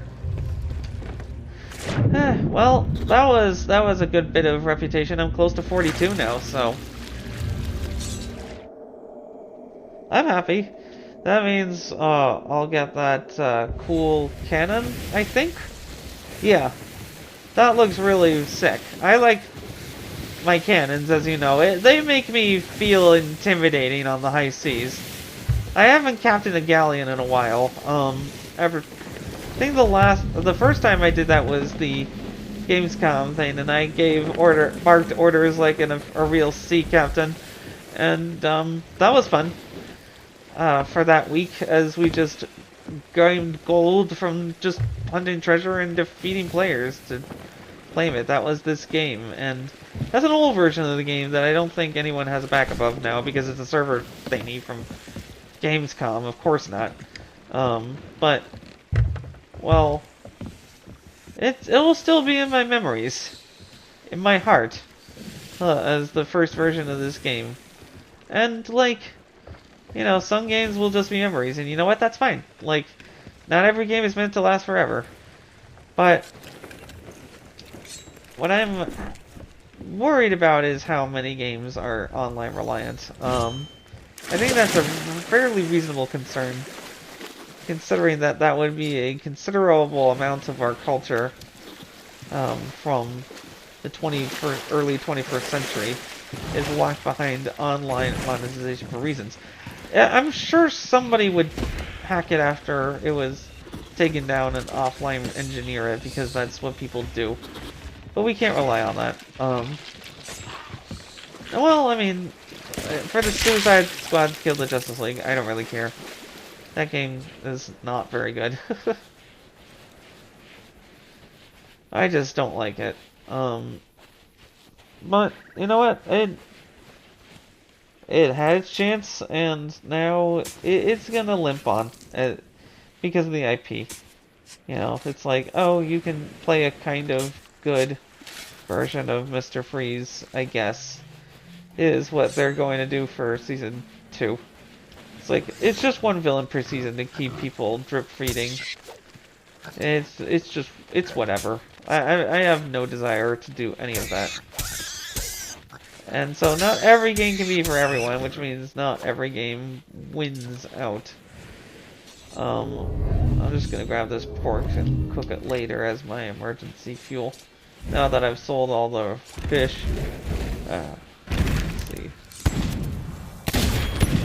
Headshot, there we go.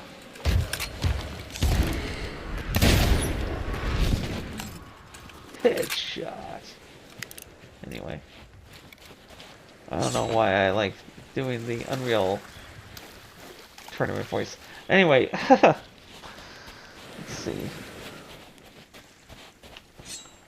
Well, there goes my latency again, making my character do stuff. I can't make it happen. It just sort of happens like once in every 20 tries when I move my character. It's just random, and I don't like it. And that's from my console remotely in my living room.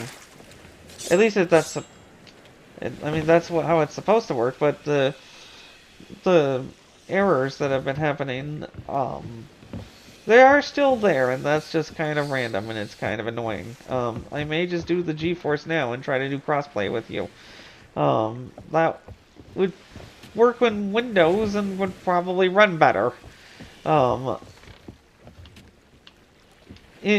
this particular purpose of streaming this game that I would like to do. Anyway. But we still have plenty of islands yet to conquer. For some reason, I'm completely whiffing on this first one. It's okay.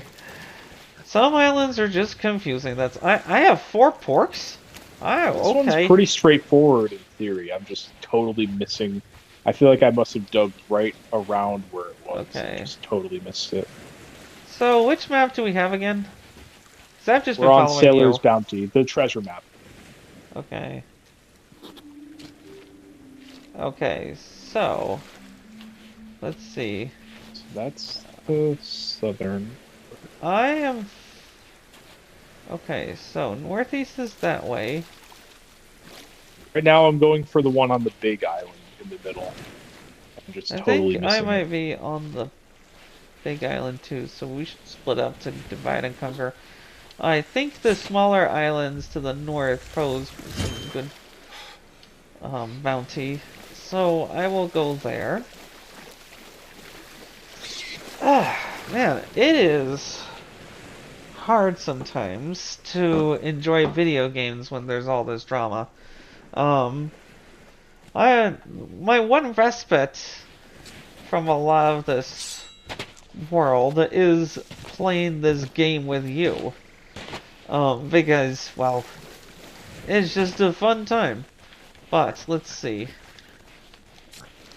I'm checking deliberately if that is the... There we go. Got one of them. It wasn't the one I was going for, but I just like knew where the other one was. So I just went for it. Now I'll go for the middle one. Let's see, which one?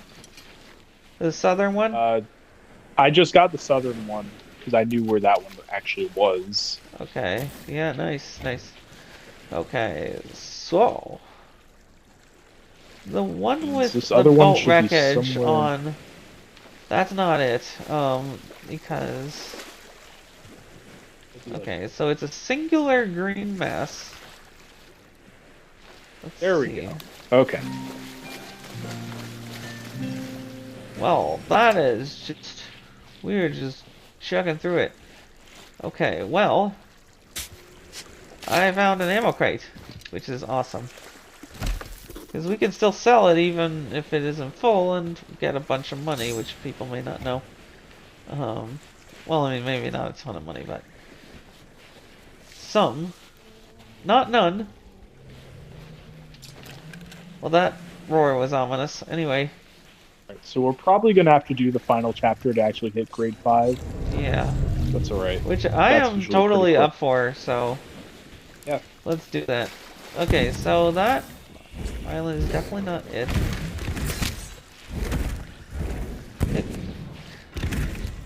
Oh, okay, so... Ow. I'm just being attacked by phantoms now, so... They're just being annoying in my quest to assist in your search. Because on the smaller islands, there's a 50-50 chance of whether we end up being... whether I end up being faster at finding the treasure or you do, but one thing is for certain, I am dead right now. Okay, I'm on the ship. I'm a little And my mouth is dry from all this.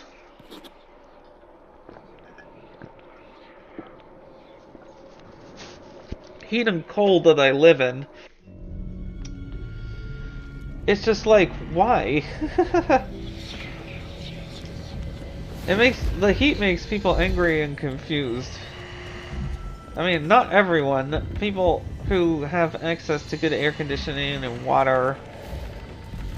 But, like, when you're air conditioning the I was very worried when Qatar started air conditioning the outside air. I'm like, that doesn't seem like it'll actually improve things, because it'll just create more carbon pollution by you using electricity to just make the air more comfortable for people.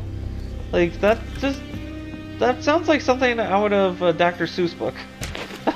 But that's what they did, because that Middle Eastern country was run by a dictator, and he can do what he wants. Whatever type, the Emir of Qatar, yeah. Like, he is an authoritarian ruler. He's an hereditary ruler, and he just makes the decisions. Anyway. Well, if they don't send anyone after me, and if my character can stop wandering around like a drunken platypus, thank you very much. Oh, I know what I need now, is my owl to celebrate, once we celebrate our triumph. Our triumph. Reach grade 5 as a gold hoarders! Okay. Yay! Let me see if the island with the last treasure is close by. Because if it is, it might be worth just getting. Yeah, that's not too far. It's not. If you got time, I got time. Yeah, I've got time. It should only take an extra few minutes. And this it's is worth also, so that was a mess. Is an envelope. There's actually two of these. One is. Well, isn't there? Okay, so here's an option that we may not have considered: is posting this on the quest board for new players, or for people who just want to get something from the quest board, because I think that's still a thing at some of the places. It depends on where we land though, because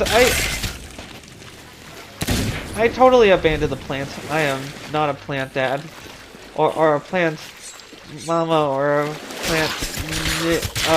plant nibbling or whatever. Oh.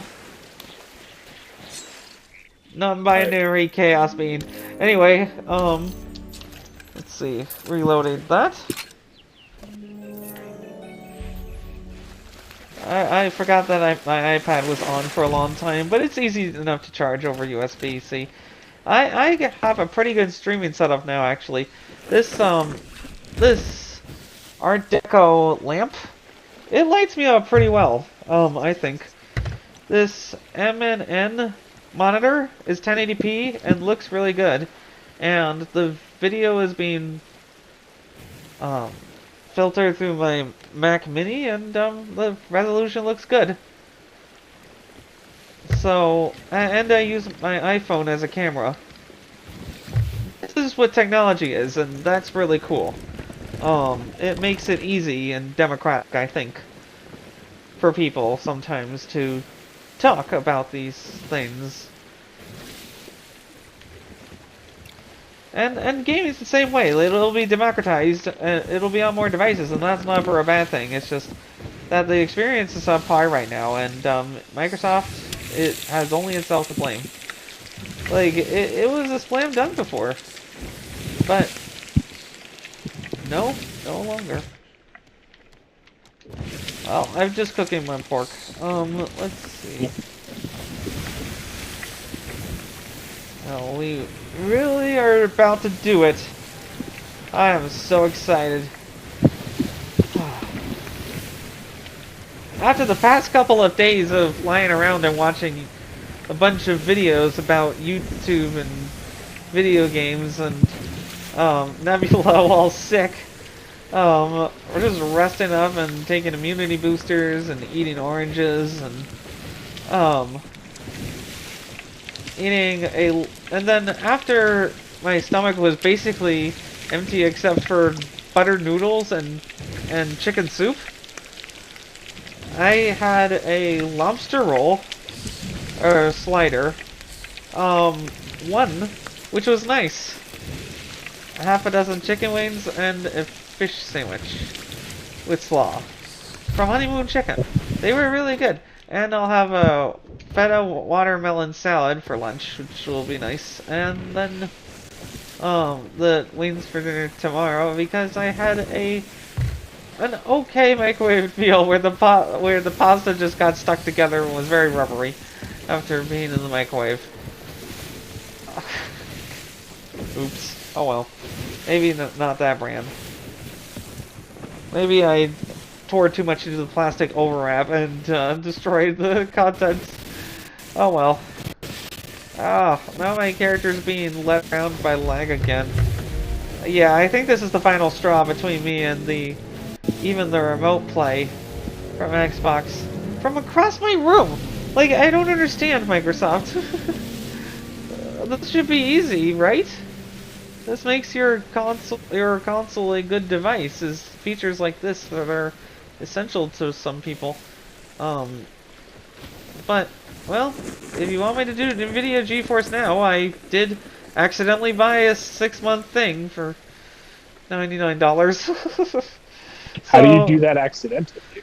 By forgetting when you cancel. I have so many things while I'm living on my own in a city, dude. It is, And as a trans person, it's impossible. Like, everything is impossible right now. But I'm doing fine. It's just that, like, I'm working from home a lot, and my friends have busy lives, and everything is expensive. And we have salaries that can keep up and allow us to start saving. You know, it's hard after a divorce, with all the moving expenses and things. And my phone accidentally cracking, after catching on, and starting to overheat in my hand. So I was like, I better get what trade-in credit I can for this junker. That was my fault, and my fault alone. I've dropped it too many times. But I am my mother's child. She is a phone dropper. That has happened many a time. It is okay. It is a family gene trait. It can never be stopped. I drop things. But anyway. Let's see. Let's see. We are on. I parked us right near where it should be. Which is this the gray envelope island? It doesn't seem like it. No, it's. Oh, I found it. We're good. There's actually 2 treasures on that island, one from a treasure in a bottle, and North Star Seapost on the Seapost dock. Let me see that on the map while you do your treasure digging, loyal navigator. Voyage Legends, voyage complete. Yes, sirree. Let's go. Okay. Grade 5! Woo! We did it! Yeah, and we have 2 chests of legends. That'll add up. And I slightly got closer to level 13. So, oh, there is a grade 1 beaver, so we picked the right time. Oh, I misspoke. All the night. 14. Based on the fact that they're... I gotta refill my water. I had the last few drops. Anyway, okay. In my canteen. Yeah. They're doing the world event right now, so I think we should find an outpost that's a little closer. Okay, yeah, that would be if one of them starts to attack us. You know what? Let's, I don't want to risk it. We have so much treasure. Okay, let's see. Let's, like, sail south, because after they finish that fort, they'll probably sell it Sanctuary. So we should be okay by them getting to Fort Merritt, hopefully. Yeah. Let's try and do that. Yep.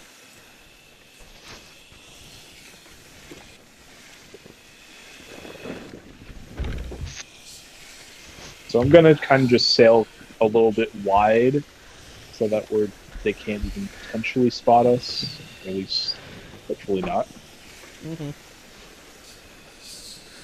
Okay. Yeah, that would be very annoying. So I'm gonna take up my rarely used post in the crow's nest, because we have multiple threats to spot, and I need to be able to spot them instantly. Yeah, we definitely have been getting a little complacent. Like, we're at a point where, like, you know, I wouldn't be shocked if someone jumped us, and we're not paying enough attention. So the thing is that we have learned the art of being unseen. Yeah. That's how you survive that way for 6 years, people. Like, at least we barely got into PvP fights, and about half of them we won. Yeah. I think. When I'm playing with you, I at least know I have a second set of eyes to spot things, but when I'm playing alone, I have my head on a swivel. You know, I'm like constantly checking the horizon when I'm not doing something else. That's why it's hard, but you know what? I love it, though. I like the thrill of it, playing alone and kind of having to play like a stealth game in a way. I think expanding the concept of SunnyRedemption sailing by making it about people's redemption by telling their truth, it just came to me. I think it could be good. There's a Megalodon. It's circling. I vote to ignore it unless it starts attacking us. I second that as the second. Thankfully, we have a bit of second officer of 2. So that other ship that's at the world event right now shouldn't be able to see us through all this fog. So we'll just keep on sailing. Well, you know what? I'm excited for a world event that requires a galleon because, you know what? People have been getting complacent and doing a lot of sloops.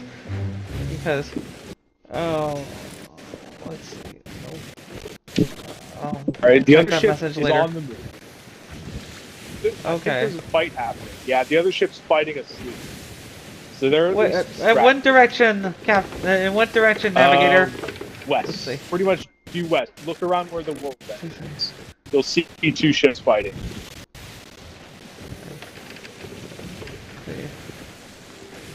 It looks like they're fighting. They look like they're like ramming each other almost. Circling each other. Alright. Ships. So that'll let us kind of just pass by. They shouldn't be able to see us unless they look directly at us with the spyglass. Okay. Yeah. Well, I do see them. It seems brigantines have been nerfed. Yeah, I know they have done some stuff to balance a little bit the last couple patches. Alright, so I'm still watching. I'm just watching for because I see them spinning in circles. I'm just making sure one of them's not like turning in our direction and starting to sail. Yeah. So at the end of the show, I will be purchasing a new galleon for this guild and crewing it next time I'm available, which would probably be Saturday if I am not doing anything with a friend. But I should be, you know, I have my own schedule at that point, so I can invite 3 people. I'm sure of it.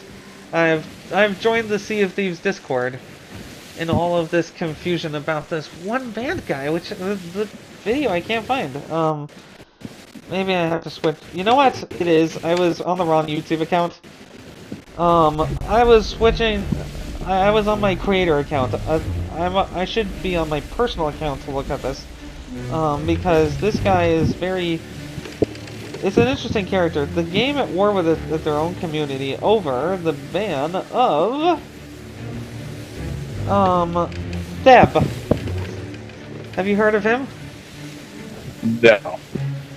Well, apparently what happened is that he was Q sniping when he was a teenager, as teenagers are wont to do, I suppose.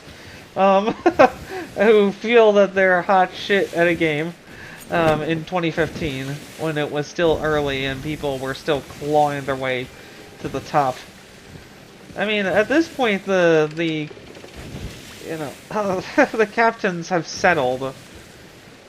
So it's something. This is something to shake up the meta by getting people to interact with each other more by having to be on a galleon.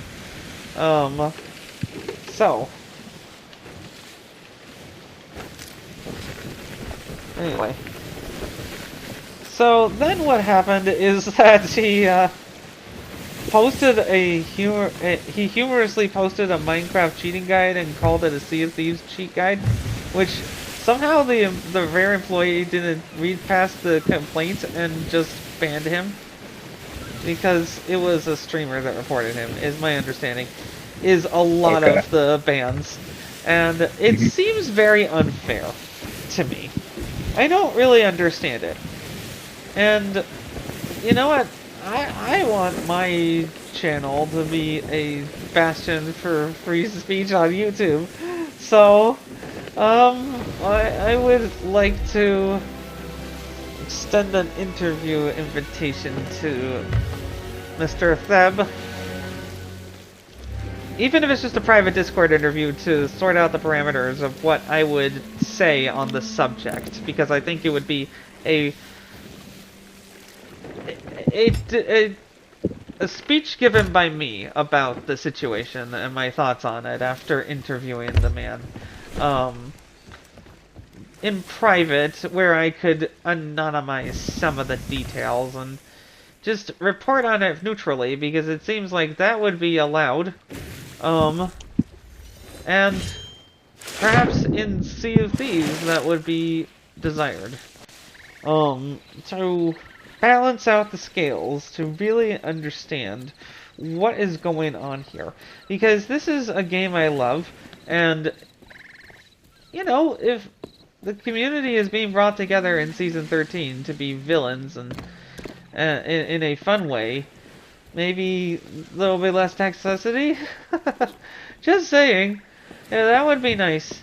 But, like, you know, sometimes people just do shit, you know? Like, sometimes there's just no higher brain thought going on there. It's just about immediate satisfaction, and that's fine to an extent. But it seems like it got him in trouble, and his YouTube channel demonetized, or his YouTube channel and Twitch channel taken down, which is, or no, his Twitch channel's still up, but like, it's just so annoying to see that he was done in like that with barely any due process, and after we roundly rejected him, and apparently sent developers to hunt him. What? Okay. Instead of working on actual cheaters in this game. I love this game. I love what Rare has done with it, but that's on the console side of things. It seems like there's a lot of cheating on the PC Twitch side of things. And so Rare is a bit twitchy about that, because they want their game to be an all-ages friendly game with the Disney characters and the Monkey Island and stuff.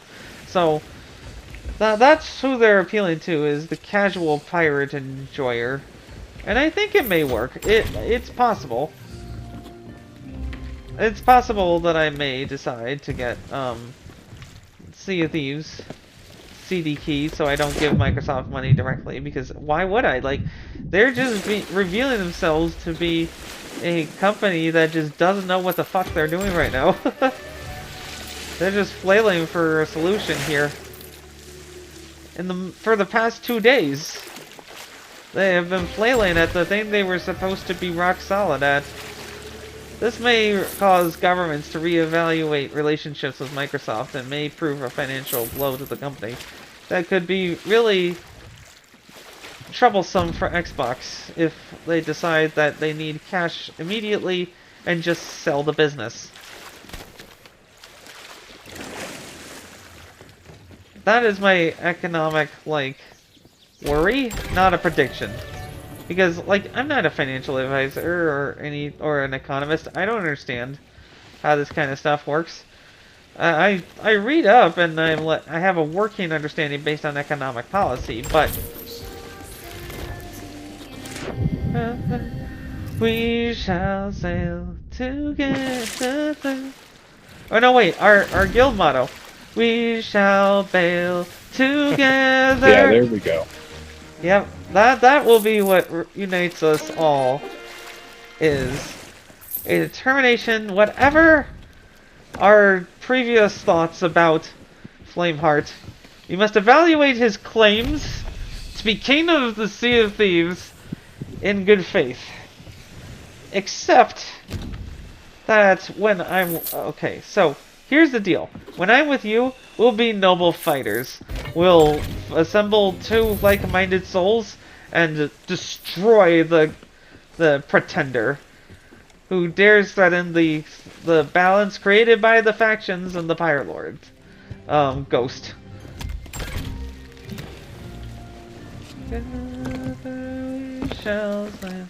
And it seems the Reapers are gaining the knowledge of ancient ones, which is concerning. These reports are unconfirmed at this time. It must be stressed. But no, just kidding. I'm talking in universe. Because I'm thinking about my announcer voice for this sort of thing. They could be good to have that. It seems like Sean Evans was successful with that. It seems like a lot of things are successes online because they take more modest risks. Selling a YouTube channel with declining views for sure, but that has a lot of value. Could probably be made by Mythical Kitchen.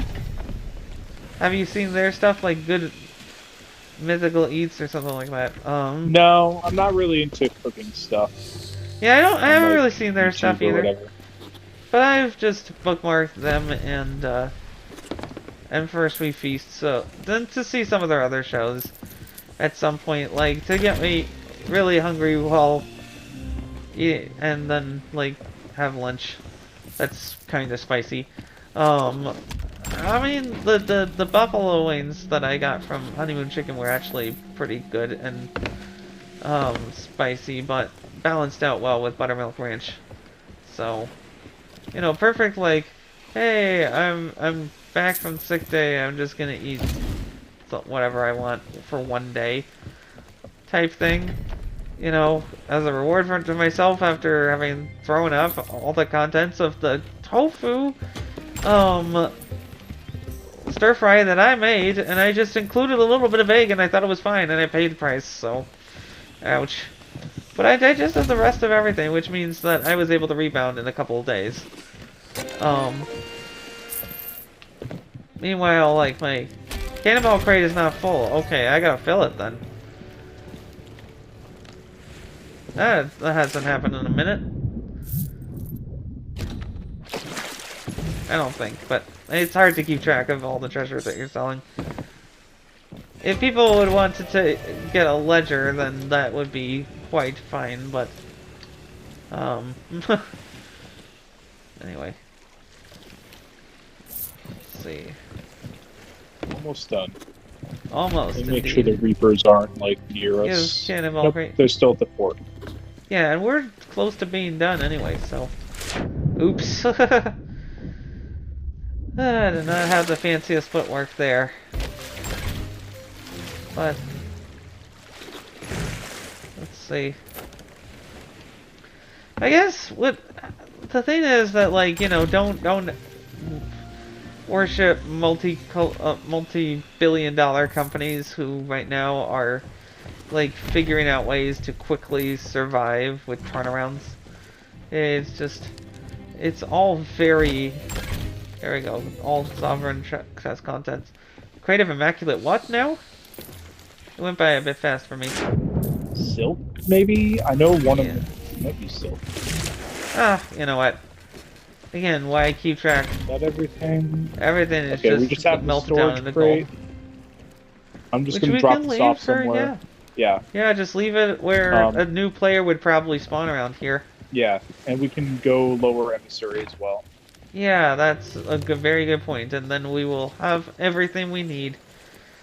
And I will have backed up a recording this time, and it seems like that this setup with this monitor 3 feet, 4 feet from my face is much better for live streaming, with better lighting anyway, better access to water, better camera, and better latency for the controller, in order to, well, like just about the same, in order to combat the latency that ends up happening when there's latency spikes, which is unfortunate. But oh yeah, I should check my Order of Souls shop as well. Available at Reputation level 80. 79. Yeah, I just hit level 80, so I just had to buy that real quick. Ah. Now to the tavern. Where is the tavern? So is it just? So is that little bit of edge just because you over me, just because you were a little bit more avid about this game before I was, and Sherpa me? Probably just playing a bit more solo. Oh yeah, well. That's true.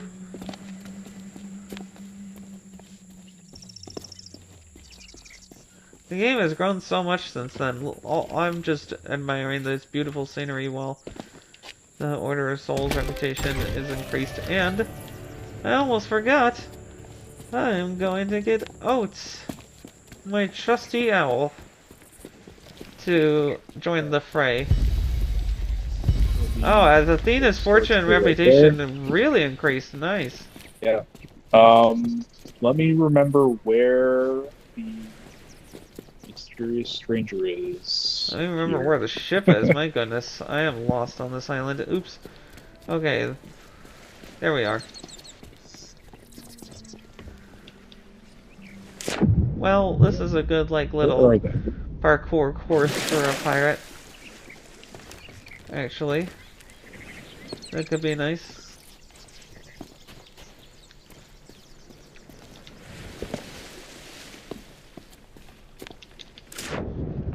Oh, here he is. Okay. Wait, where is he? Okay. I found it whenever you're ready. I can just anchor by it. Let me know when, tomorrow. Okay, let's see. I'm just doing one last sweep. Doesn't seem like we have anything left. Okay, well, yeah, I'll just go to your name tag and then lower emissary and then we'll be done. But, you just let me know on Saturday, if you want to live stream the archival process of, after I give you my login info, of course. I don't want to expose that live on stream. I don't know how much time I'll actually have tomorrow because I am working. But just let me know when, because I'll probably be free all day if I'm not doing anything with my friends. Okay. Yeah, because I'll be working 11 to 7, and I'll probably be tired, and I have to work Sunday, Monday. So, I don't know if that would work out, but I'll let you know if it does. But I would say most likely probably not. Yeah. Alright, and the M series right here.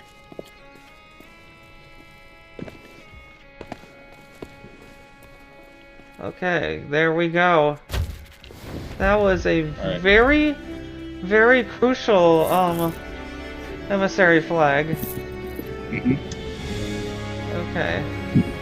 Awesome. Awesome.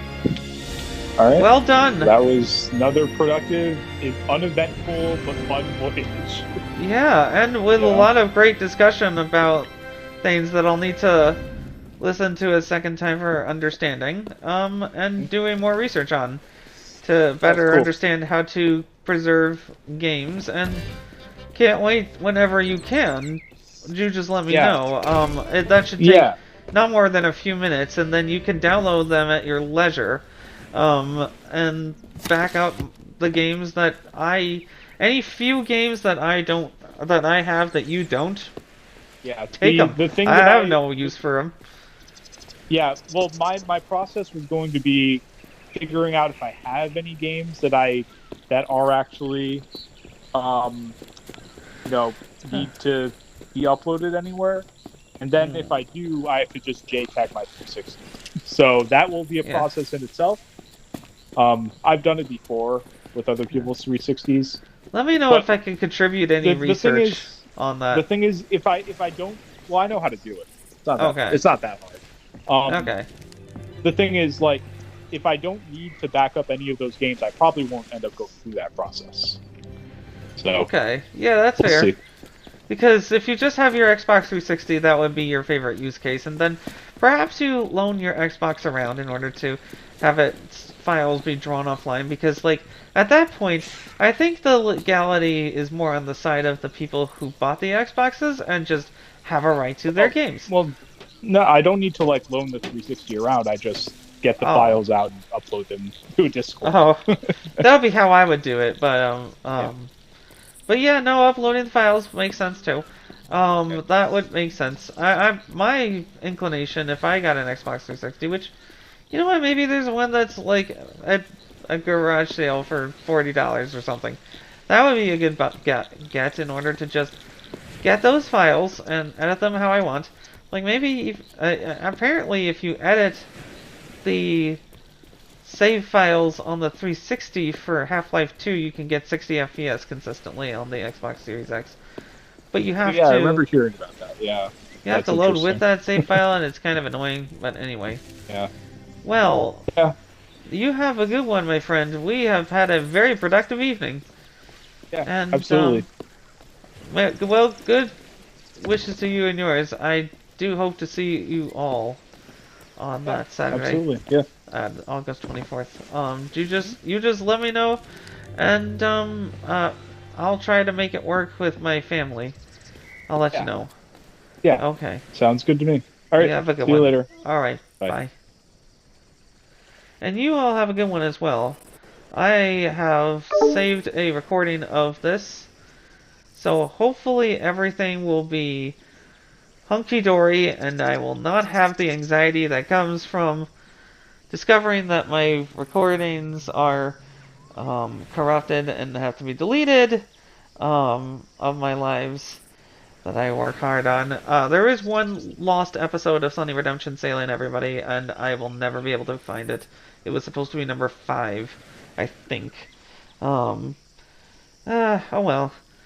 But now I'm expanding this concept, and I am going to be looking for people in the community to talk to about this sort of thing.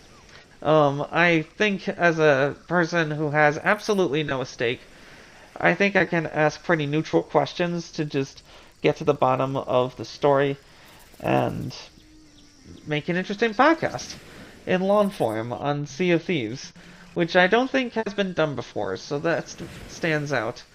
Or maybe it has, but I'm just a small-time streamer who does TikTok. Perhaps that gives me some cover from the Sea of Thieves Twitch drama. But I want to be on Twitch, and maybe I get some guidance from Twitch streamers after I interview them on my TikTok show, which is a different space.